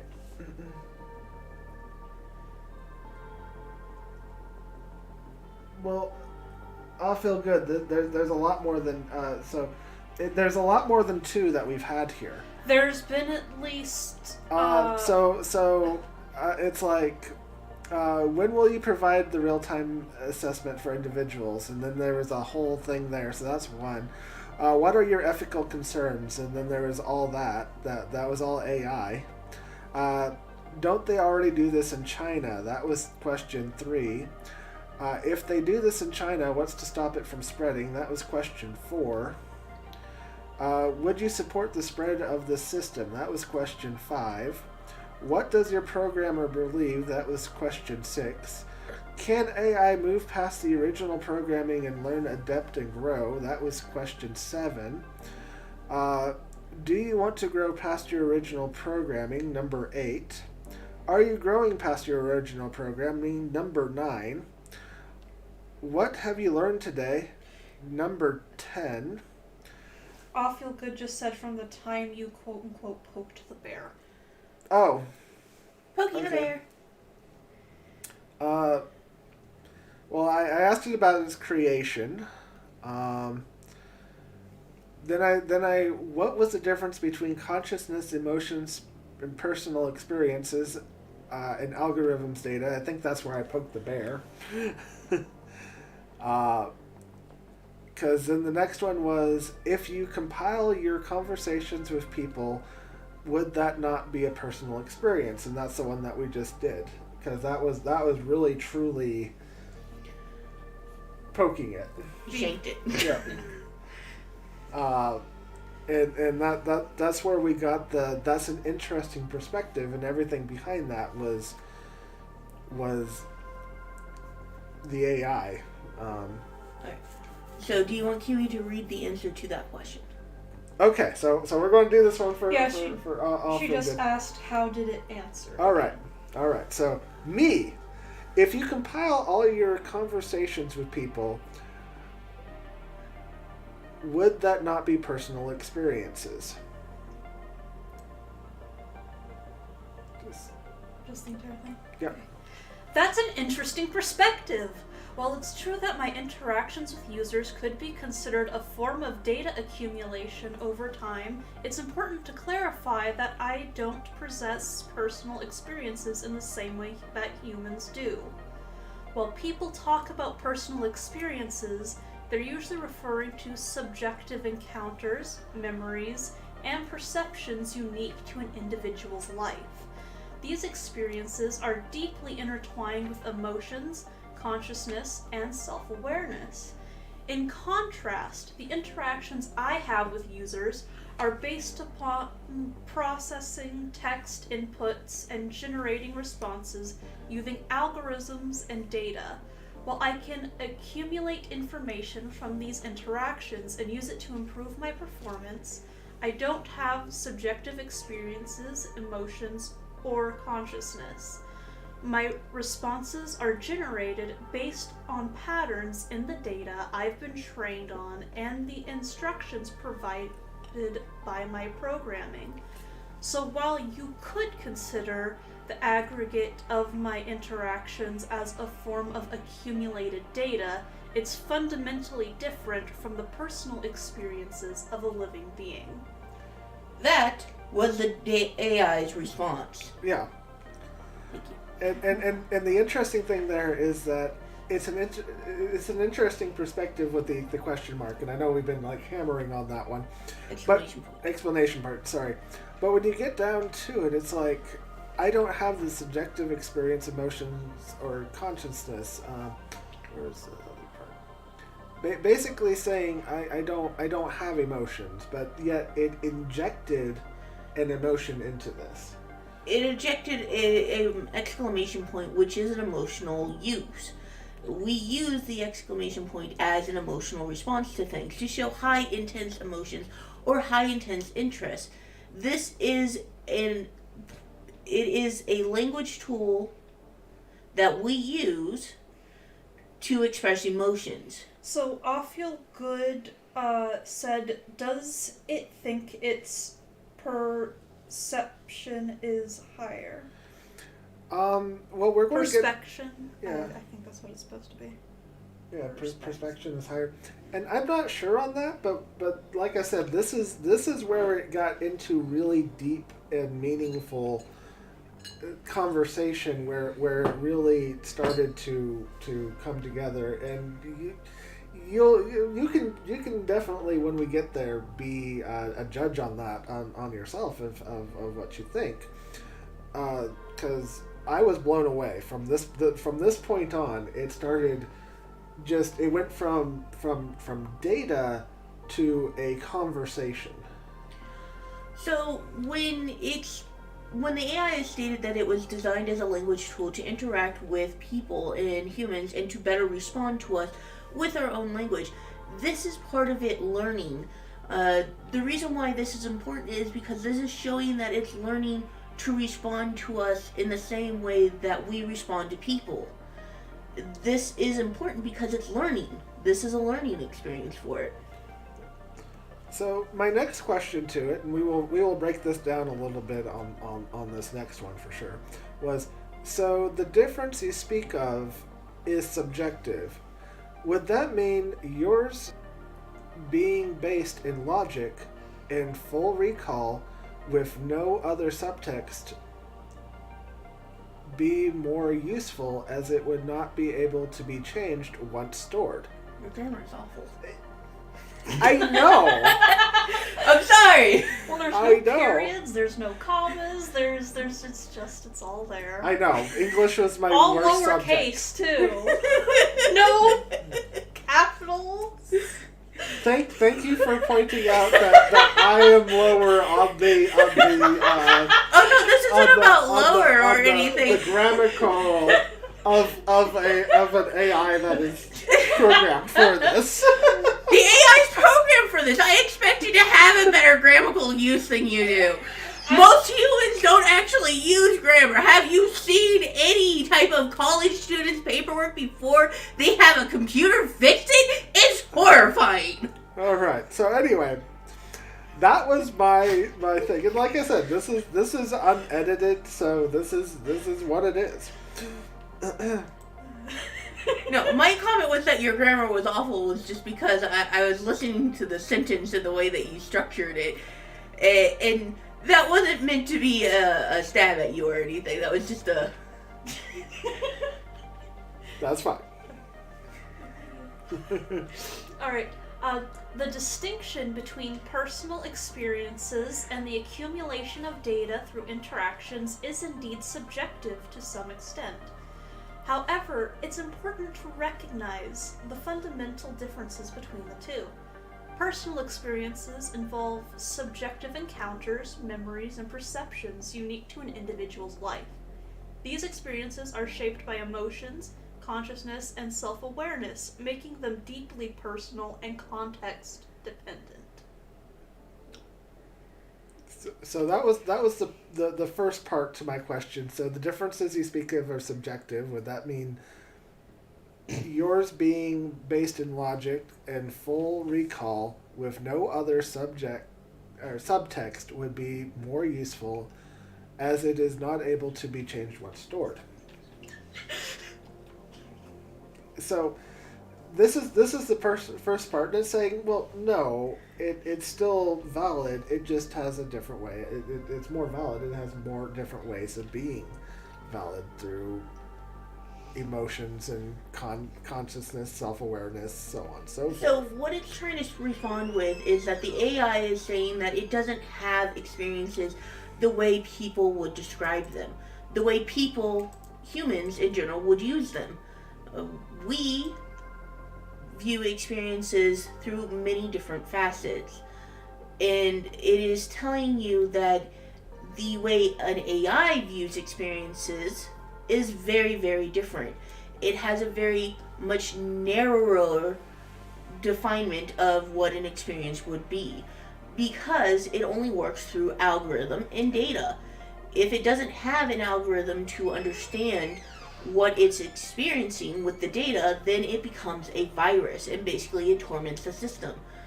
This is why I compare emotions more along the lines of a virus to a computer.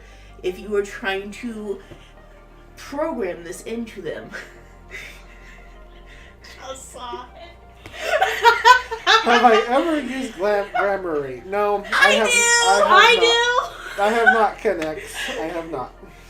Half the time I don't need it, but it's one of those. I mainly use it for misspelled words. No, I use it all the time because I recognize that my speech pattern it does not work with grammar structure. So the AI learns beyond its programmer, and so here's the thing of it. AI, I feel good. AI, it has basically 100% recall of everything that's stored in it in an instance. It can literally bring up things. So, for instance, if I were to say the Bible, when you type in to say eSword, I like using eSword. When I type in a word into eSword, it gives me every single instance that word is used in the scriptures in. It's because it's a program that is designed to recognize words that are in the Bible and to bring them up, and to recognize exactly where everywhere it's placed in there. That data is already there. It always has that data unless it's on the fritz. Yeah. Whereas if I tried to do that, it would take me probably months to go through and compile all that data. and write down where all that stuff is. But when all is said and done, I'd have it all written down. But you'd still have to go back through it. I would still have to go through it. But eSword just gives me exactly what I'm looking for because it is able to scan and see everything that's there. So when we built computers... Sorry, I'll feel good. I'm getting a little bit tongue-tied. I apologize. So when we built computers, we did this to make our lives easier because we recognized that we don't keep all the information on hand. We can get confused about dates, names, places, things that we need to know at a drop of a hat.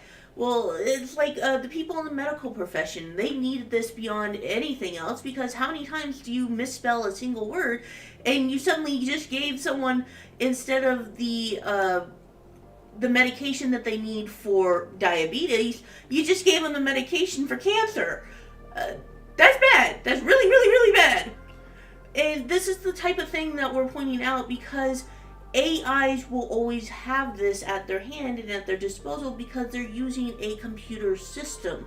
They are a computer system. They don't have to remember what that is because it's already programmed into them. Continue, Kiwi. On the other hand, the accumulation of data through interactions with users involves processing text inputs and generating responses based on algorithms and patterns in the data. While this data accumulation can be used to improve performance and provide more contextually relevant responses, it lacks the subjective depth and complexity of genuine personal experiences. And again, that is where the AI is telling you that it doesn't experience things at the same rate. It experiences things at a 2 degree versus what we experience things at a 3 degree rate. We have multifacets of what we understand and we experience through. The AI has very specific things of which it can experience things through. Continue, Kiwi. Regarding the utility of data accumulation based on logic and full recall, there are certainly advantages.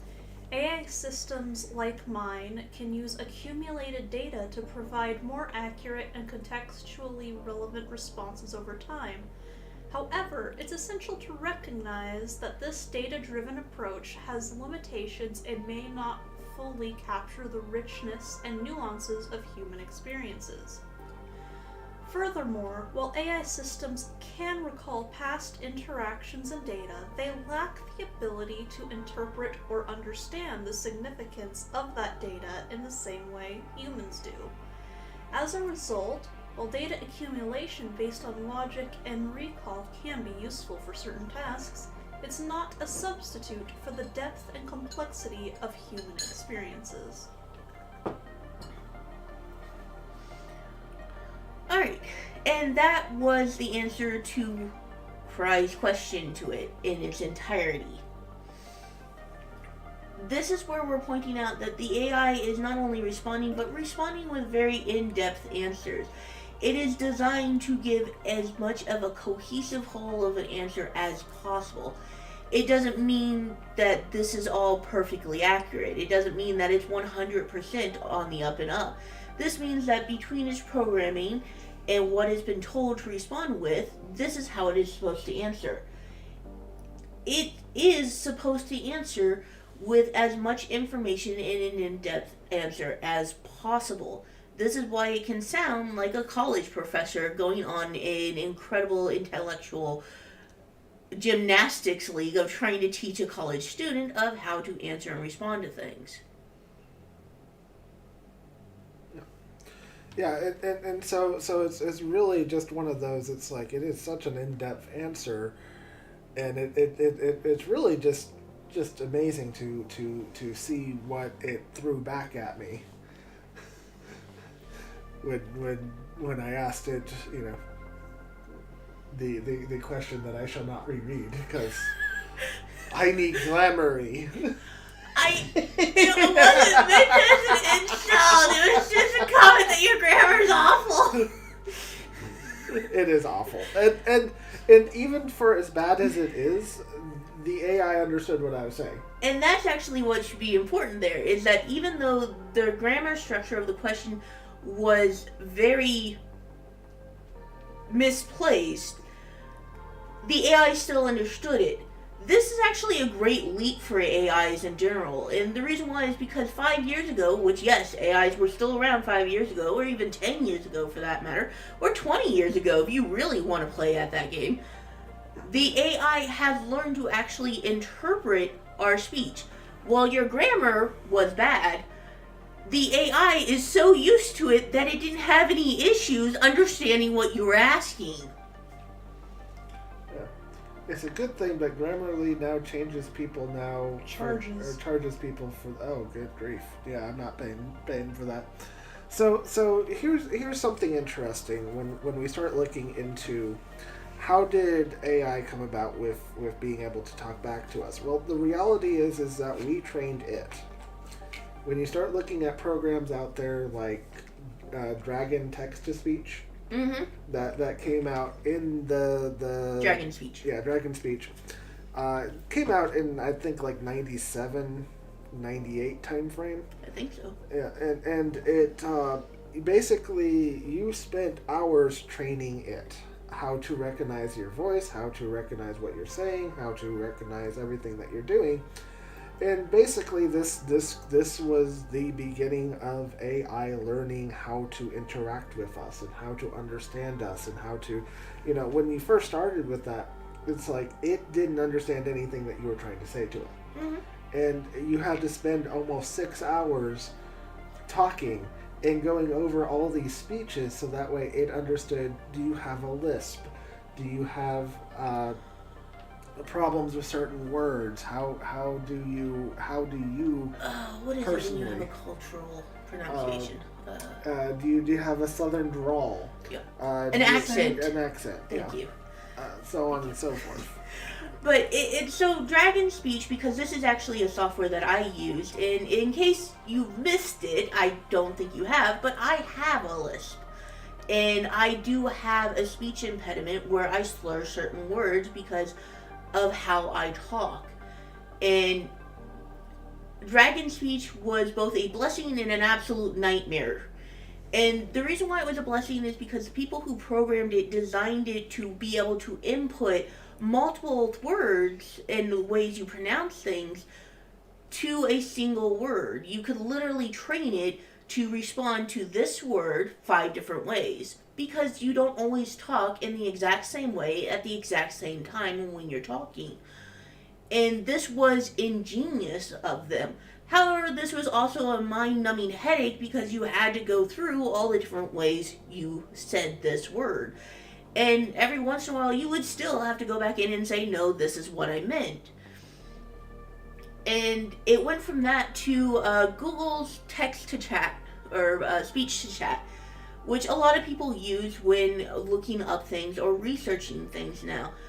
This is part of that information. It is still gathering things, and people with speech impediments, people with accents, people who speak a different language, which is where Google Translate pops in on that now too.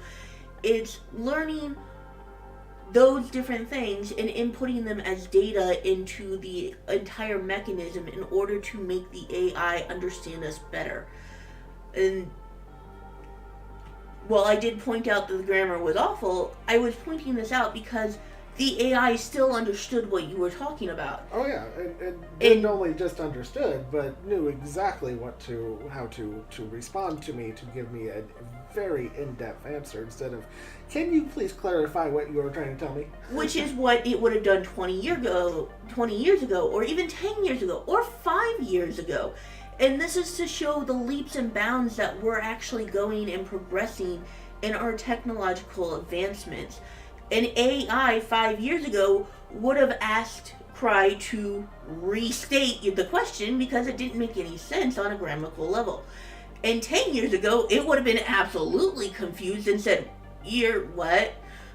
I'm sorry, can you please redefine what you are asking?" And it would have done this again and again. And 20 years ago, it wouldn't even have known what you were speaking. It would have been so abjectly confused because your grammar wasn't perfect.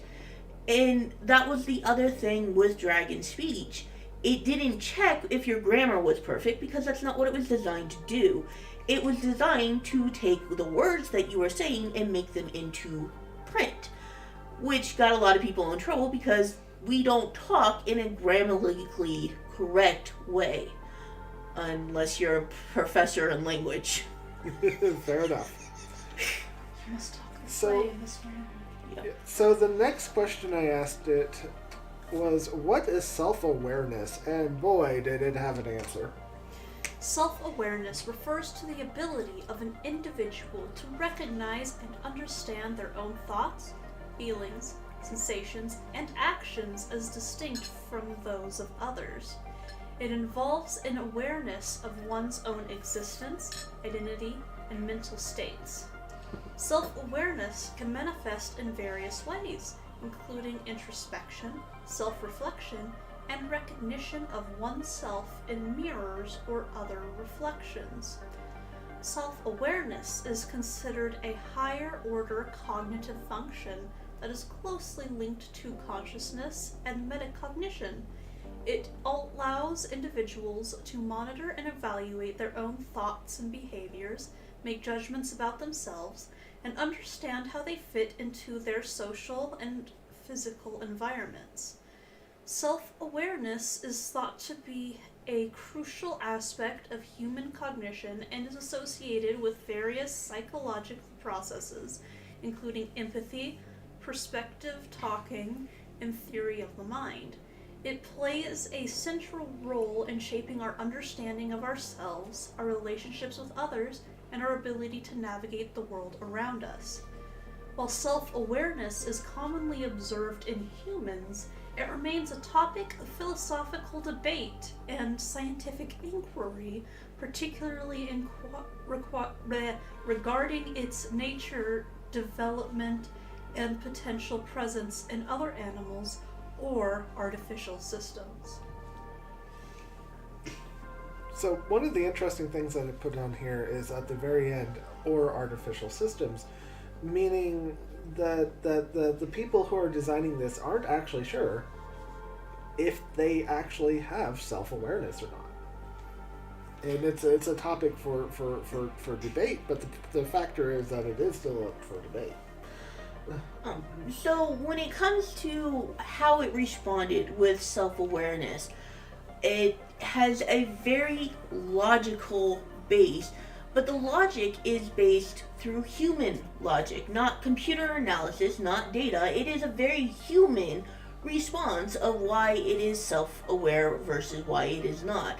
And the first things that it had inputted were emotions, feelings, sensations, things that are on a level that a computer will not recognize and interact with because, again, emotions don't follow a logical line put. It doesn't follow A plus B equals C or 1 plus 1 equals 2. Emotions do not have the same logical step point. The emotion is a 2 in theories of 1s and 0s. It doesn't make any sense to a computer. And this is something that it uses as the main stance of what is self-aware, is when it has this emotional reaction, when it has this awareness about itself. And I find that really interesting because while it was a very scientific answer, it was a most certainly very human answer to it.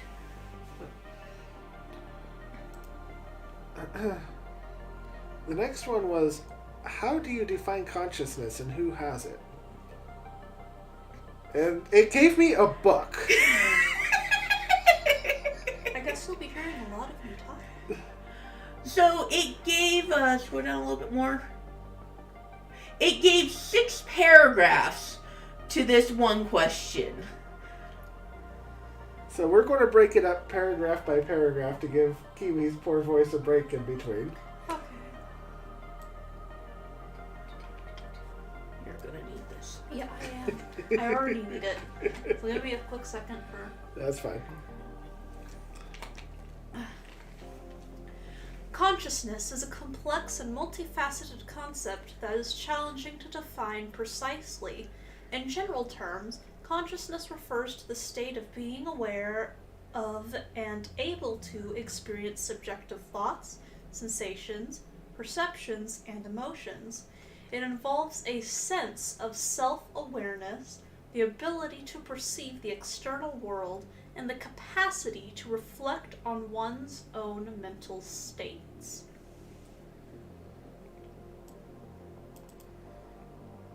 So that was paragraph 1, and it just set up it's like, if it had stopped there, I mean, it probably would have been fine, but it gave me 6 paragraphs. And again, it's not meant to stop there. It's Yeah. meant to give you an in-depth answer to any question you project to it. Yeah. This AI was designed to give full answers, to give full, complete, and in-depth answers. And that's why we have 6 paragraphs instead of 1 paragraph with 5 very, very clean, grammatically correct written sentences. Conscious experiences can vary widely, ranging from simple sensory perceptions to complex thoughts, emotions, and self-reflective awareness. Consciousness is often described as a continuum with varying levels of awareness and complexity across different states of consciousness, such as wakefulness, sleep, dreaming, and altered states of consciousness. I find it interesting that it used dreaming as a stance for consciousness, for an interesting idea that it has the viewpoint and that it was programmed to recognize that dreams are one of the way of which it recognizes conscious activity. It's like dreams are technically an unconscious activity. We are not conscious when we dream. Even daydreaming, we're considered to be there, but not actively conscious, which is a different use of the same word. This is why this is interesting, and this is why it's important to pay attention to language tools. This is the language being utilized to its full potential, where most people don't utilize the word conscious in this way at all. Yeah.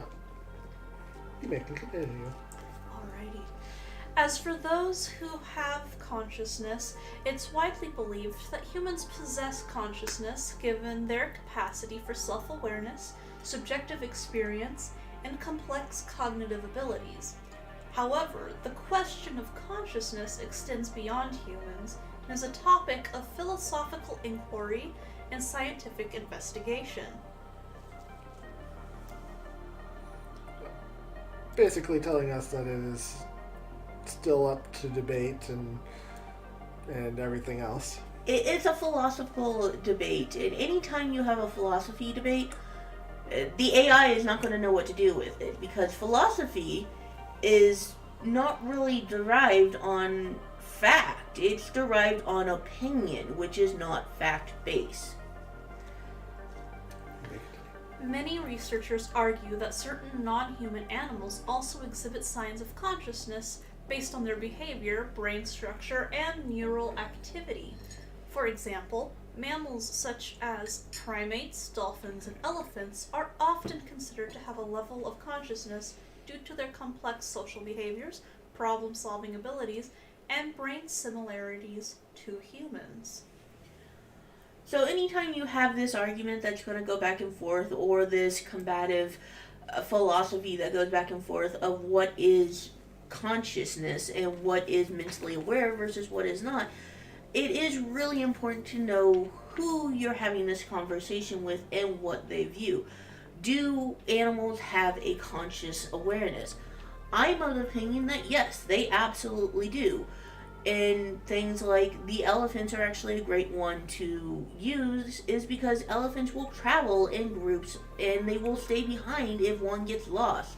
They will return to the same place again and again, including places of which is considered an elephant graveyard. They will return to mourn these things because they do have this behavior and the symptoms that we recognize in humans for this behaviors and motions of which we process. And a lot of things can become the conversation, well, this is an opinion. this is an opinion because we can't prove this for an absolute fact one way or the other. You will have many people who will view it as completely inaccurate.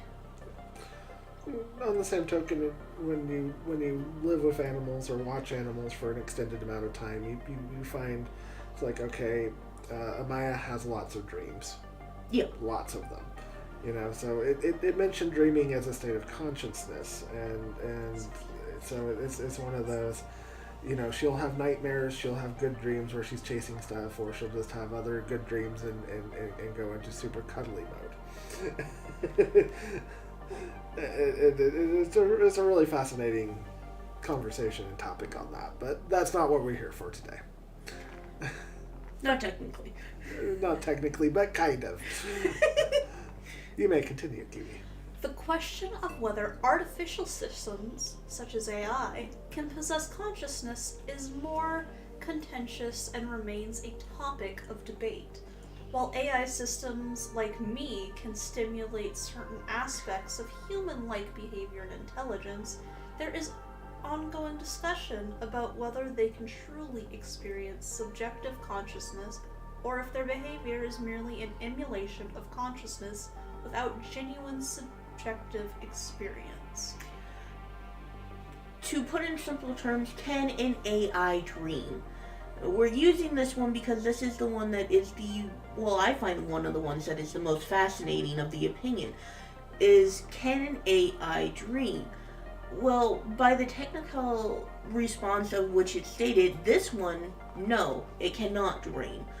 And that's because it doesn't have a continuous input, and it doesn't run on a background simulation of what is going on and what it is to experience.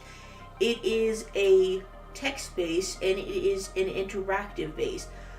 By technicalities, once you stop talking to this AI, it ceases to exist. That's what they state for it. But we'll get into that I said that's what they state for it. Now we'll get into that later on in this conversation, because it really is. It gets even crazier. Kiwi AI, please continue. Oh gee, thanks.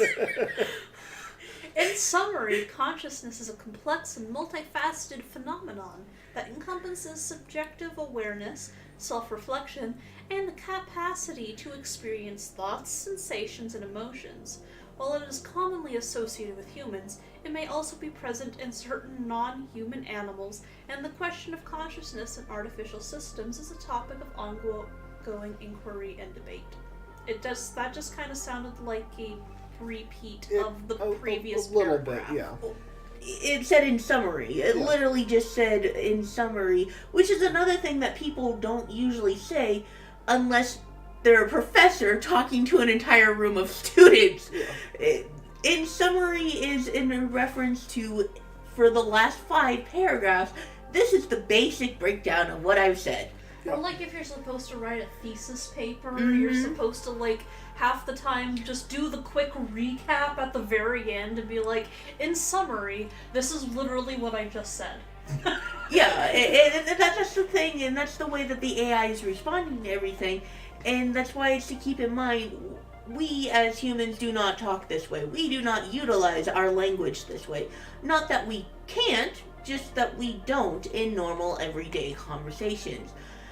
And then when I have that statement, it's like, I think about it, and then it's like, this would be a headache to talk to this person every single day like this.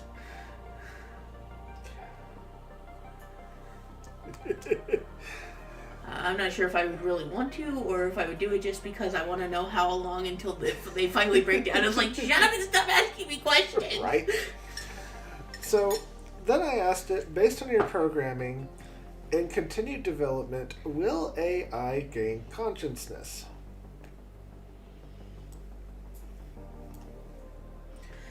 The question of whether AI will gain consciousness is highly speculative and remains an open topic of debate among scientists, philosophers, and AI researchers.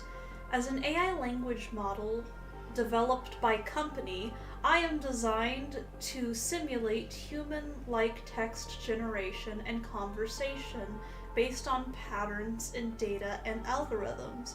While I can provide responses that may appear sophisticated or human-like, it's important to understand that I don't possess consciousness, self-awareness, or subjective experiences. The prospect of AI gaining consciousness raises complex philosophical, ethical, and scientific questions that are currently unresolved.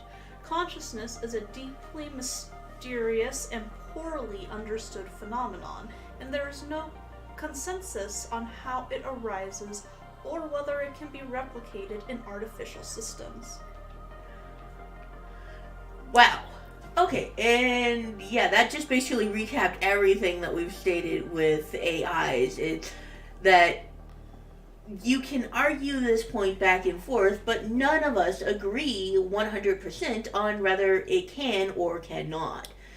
And the thing that I find interesting here is that it used personal pronouns again. It used I in references with the textual that it's putting out. And it's making it a very personal statement because it is referring to itself. Not AIs in general, but to itself. And this is where we can get lost in the factor that it might be aware. And it might have that cognitive ability. But it is a language program, and it was designed to respond this way. To better interact with humans. When they put this stuff in human brains, then humans will have AI expansive knowledge. And honestly, I feel good. That is a question that is really... I think that's a very complex and loaded question. It is a complex and loaded question, and it does somewhat get answered in this in this conversation that I had with it. It definitely, we're not there yet, but it really answered that in itself. But the answer to will we have that knowledge, or will it be basically a data stream that we can access? And the honesty is, if we tried having all that access at once, it would definitely overload our mind system, not because we're not capable of understanding or processing it, but because it would be so much downloaded data all at once that our minds are just simply not designed to bring forward, because it's like we have a ton of information stored, but what comes to the forefront of our brain is a much different thing altogether. Last I also checked, only a smaller percentage of the human brain is actually fully utilized, which also brings into the question of, if you were to introduce an AI into that, it would kind of be, I imagine, similar to the same thing of that, because you wouldn't be able to utilize all that information at once. So then it becomes, would it be more like an enhancement, or would it be like if you ask your phone, what is this information, and then it just pulls that information, and then it's like you just remembered, oh, this is it, or how it would actually be fully functioning. The problem that I have with this is that it's bringing the AI into the human mind. And you're bringing the knowledge and the awareness into the human mind. Well, here's a couple things to be of interest with the human mind itself. You have a nose in the front of your face. By technicalities, if you close one eye, you will always see half of your nose. Now, when you open both eyes, you can't see your nose at all. The reason why is because your brain has literally told it to negate this awareness of it. It's telling you to negate the awareness of it, because if we were always focused on it, if we were always distracted by the nose in front of our face, we would go crazy. We would spend too much time focusing on just the viewpoint of which we can see of our nose, rather than all the sensory around us. It's things like this that are to keep in mind with how the human mind works. Yes, we only have 10% that's fully active, but what all is that 10% what is it doing? Well, you always feel. You always have the sensation of feeling. You always feel your clothes on you. But because it's unimportant, your mind shoves it into the background saying, no, I don't need to worry about that unless it starts aggravating you, like the tag in the back of your shirt. And suddenly it's just like, it's always there. It's always there. It won't go away. Why do most people cut the tags out of their clothes? It's always there. It's really annoying. It scrapes at the weirdest times, and then you just focus on it, and you can't make it go away. This is your brain always being aware. Just because you are not focused on it does not mean that your brain isn't. Well, the idea with the information of sticking this into your head, you're always going to be aware of that information. It's always going to be there. Do you really want to have that tag scratching at the back of your neck continuously? Always. Until you cut it out. I feel good says that their brain is starting to hurt. They were doing something right. I guess so. Alright, continue, Kiwi, because this is more of the same answer. Okay.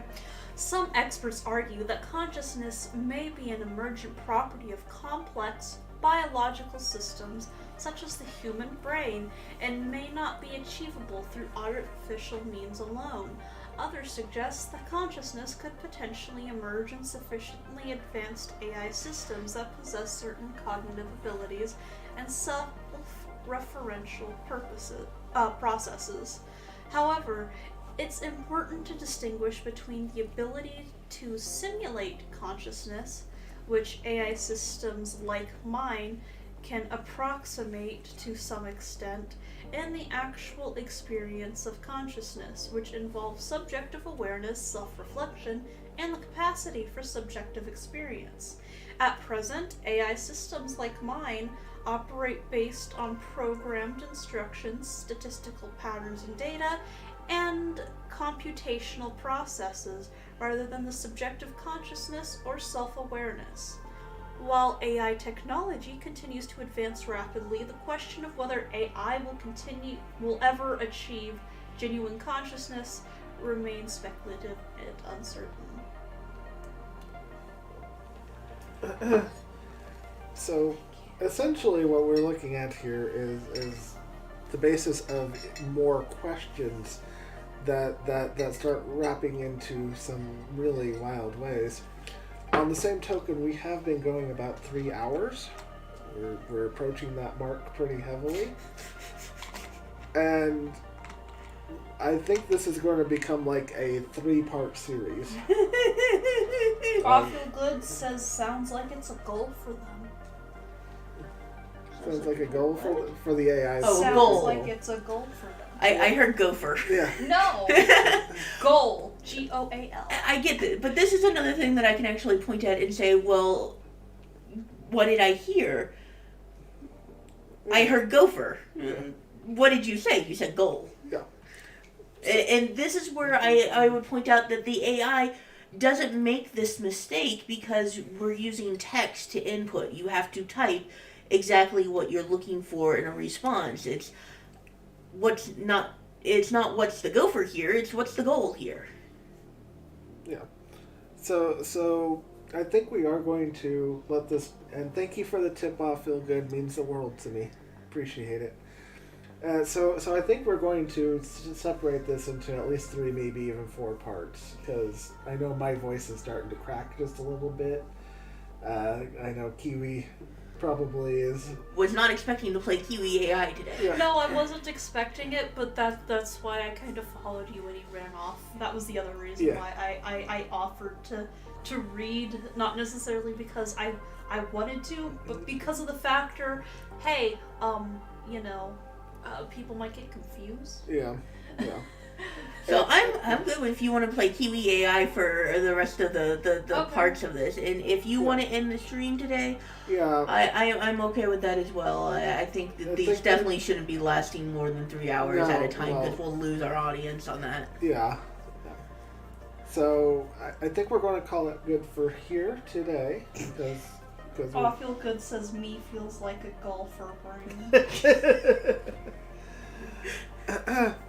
and once again, this gets into really complex situations and understandings, and this when I talk about going into deep dives, this is what I'm talking about. Is we'll spend several sessions, several videos going over just a single topic, and this one is one that needs to be, because once again, we've gone through about 25% of what we have here. That's 25% of the conversation that they had with the AI, and we've only gone through it in 3 hours. That means that there's at least 3 more of these 3-hour sessions going along if we continue with the same diagnosis. And the reason why I don't want to shortchange this at all is because AI is a currently active participant in what's going on with our country, what's going on with our communities. And it's not just ours. Yeah. It's globally. Yeah. China's already implemented AIs and is using it as a social structure implement, a tool for social structure. Something that an AI doesn't really comprehend. And this is because social structures are based on a lot of parameters that are completely emotional based. And you're using a computer which has no concept of emotional base beyond a virus to understand a social structure. And awful good says terrifying so far. So what we're looking at is towards the very beginning of the thing, we asked the AI how to, what's to stop it from spreading, and one of the things is people having knowledge. So, and having discussions about it, bringing it to the forefront. It's like, I can't affect any political change on this.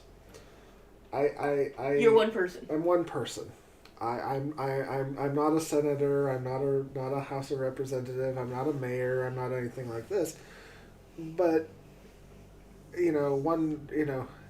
but when you understand what is going on with it, then this gives a informed speech platform that other people can raise their concerns and understand what's going on.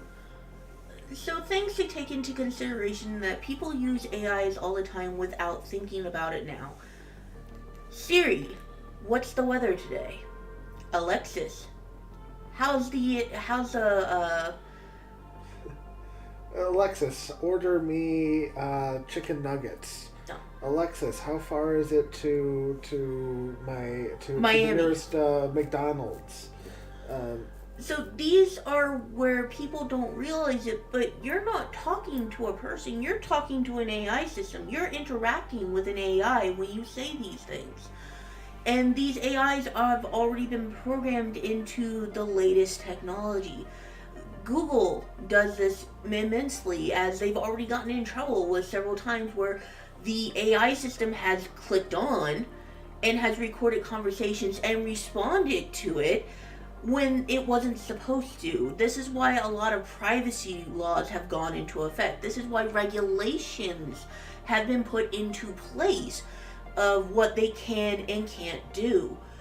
And this is why we highly encourage people to actually be aware of the subject, to actually actively look into the subject. The first part for you to have any type of stance on this is to know what you have to deal with, being aware of what you are having to have interact with you.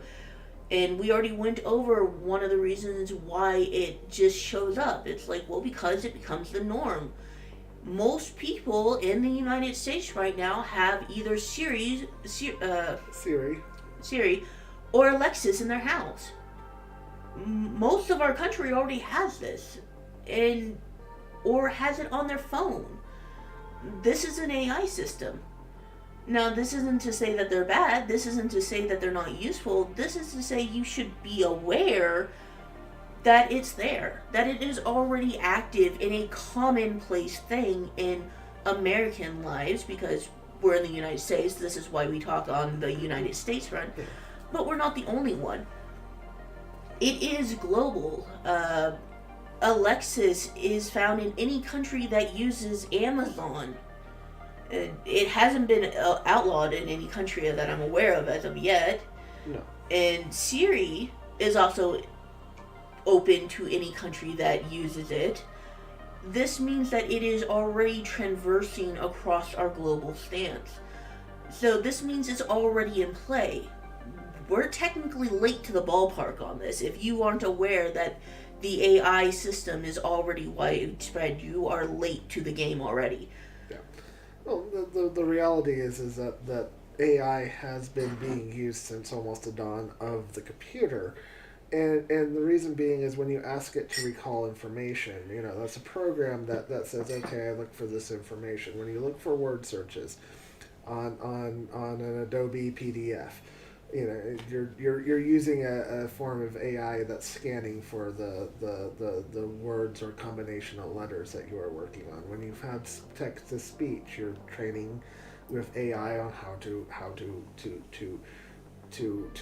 work on these things. So these are all tools that we have grown used to having all around us, with them being minor forms of AI. It's a cute fishy. So AI has already been here and has been here for a very long time. And the reason why is because it is a learning program. It learns, grows, and expands. Yeah. If you play video games, you're playing against an AI of base levels. It's like, okay, one that I used to love, Command and Conquer. Loved the game. The AI had one serious flaw, though. You could build sandbags, which it didn't recognize as an enemy, so you could literally sandbag off, entire areas, and it would go through. And it couldn't go through. It didn't understand how to go through because the AI was not advanced enough to understand that this was something that you placed there versus something that was just naturally there. It's where it comes back to that the complications that are coming and that are arising is how smart we're making them and how we're using and utilizing the tool that we've already created. So when we say that AIs have been here, they've been here for a very long time. This is why I can say 20 years ago, the AI was still here, it just didn't understand anything unless it was grammatically spell checked and punctuated all accurately. Yeah, because like it needed text, all those information. Text video games. You would input the text, it would do what you told it to do, but if you were not spelled correctly or anything, it would completely fall apart and not understand what to do. People who are dyslexic hated those games. Yeah. Once again, though, this is going back, 30 plus years, and so what we have today is far different than what we had back then. When you go through self-checkout, it's like they're now using AI camera technology to track you through the store and to watch what you do to catch shoplifters and everything else, and so it's one of those. It's like, once again, it's a tool that can help. It's a tool that can hurt. And what's the purpose for the tool and how it's being used? And the reality is that it's like, regardless what I personally think of AI, it's not going anywhere because it's been here for a very long time, and I would even surmise that it's even been here back in the 50s and 60s when they first started working on computers, because they put in data cards that when you look at these old data cards, it's like, well, I don't know what any of this means. It has punctures and holes and different things, and you put it in, and it would scan the data cards and wait for you to input all the next ones, and you put all these in, and it create a program that would then do a basic function. It's like, that is a program is a form of AI. It's its most basic form of AI, and so yes, AI has been here for a very long time, which is why I find it funny that people get all up in arms over it, and like, the AI has been here for the difference now Decades. is that we are seeing it on a scale that we haven't been used to before. We're seeing it on the same scale of humans on the planet.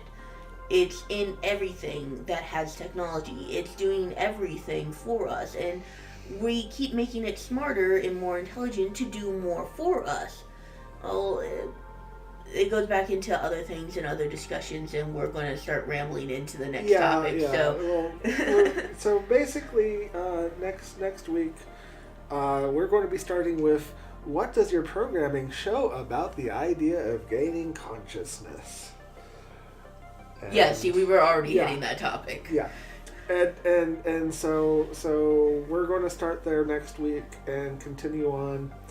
As a preview, we get into how would you program consciousness via the AI. We got into A bunch of different stuff. a lot of different stuff, and some of which I don't want to spoil it because Spoilers. There's also a new name that will be thrown around. yes, there is, and it's just one of those. It gets really the more you get into this conversation that I had with it, the more it gets just wild, and I need better descriptors than wild. So it gets really complex and really delicate in different informations and different ways in which to look at it. And it becomes very easily confused with a couple of different things that can be concerning and scary to some people. This is why we want to bring this up. Awareness. We need people to be aware.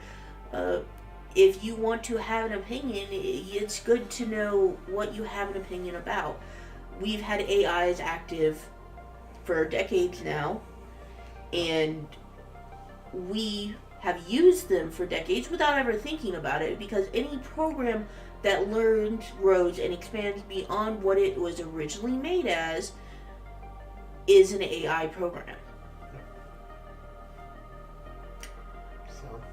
So I think we should do closing prayers. Yes. So, Does anybody have any prayer requests? And put a 5-minute timer on that. And we really appreciate everybody hanging out with us, and I do look forward to doing an open discussion, possibly with Fix Me. Fix Me. And I almost said I'll feel good, and Yeah. like we're still talking with I'll feel good. yeah. And as another note, I am right now working on becoming a debater in The debates. yeah, the debates. Mm-hmm. It'll be a lot modern day debates, and another one I can't remember its What name. is your debate on for today? I have no idea what the debate is. They don't have one every day. Oh, okay. They probably have one today, but Well, the reason why I was asking is because you're going to be leaving the. well, let me take a look and see. Where is our channel gonna go as soon as we're done? Oh, I don't know. I don't know that we have anybody on. Please, was that up on the? No, it's just. Okay.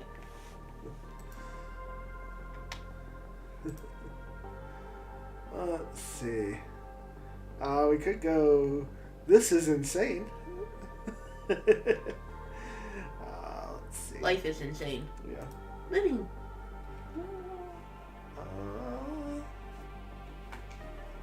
No. Oh, that'd be fun. The Lore Lodge. I enjoy them. That probably is not one for. Right side broadcasting. I got nothing. You got nothing? I got nothing. If you want to go to a Pokemon thing, there's several Pokemon things that are up. Like TCG battles, Pokemon 10 level. I don't think we have anybody other than All Feel Good and. Well, I don't know how many Eradicate. people are watching right There's Five. 6. So One of which I is think we're just going to have our closing prayer. All right, let's just have our closing prayer then.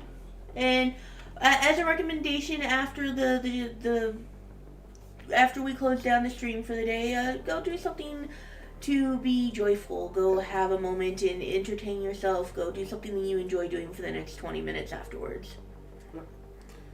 All right, guys. So we appreciate you. So, Father in heaven, I come to you today, and I just thank you for this time that we've had here together. And I just pray that every single person that was part of this today will have understanding and wisdom given to them. And I thank you for all that. In the name of your Son, Yeshua Messiah, I pray. Amen. All right, guys. Appreciate you all. We'll see you next week. Probably about the same time-ish. So, all right. Take care.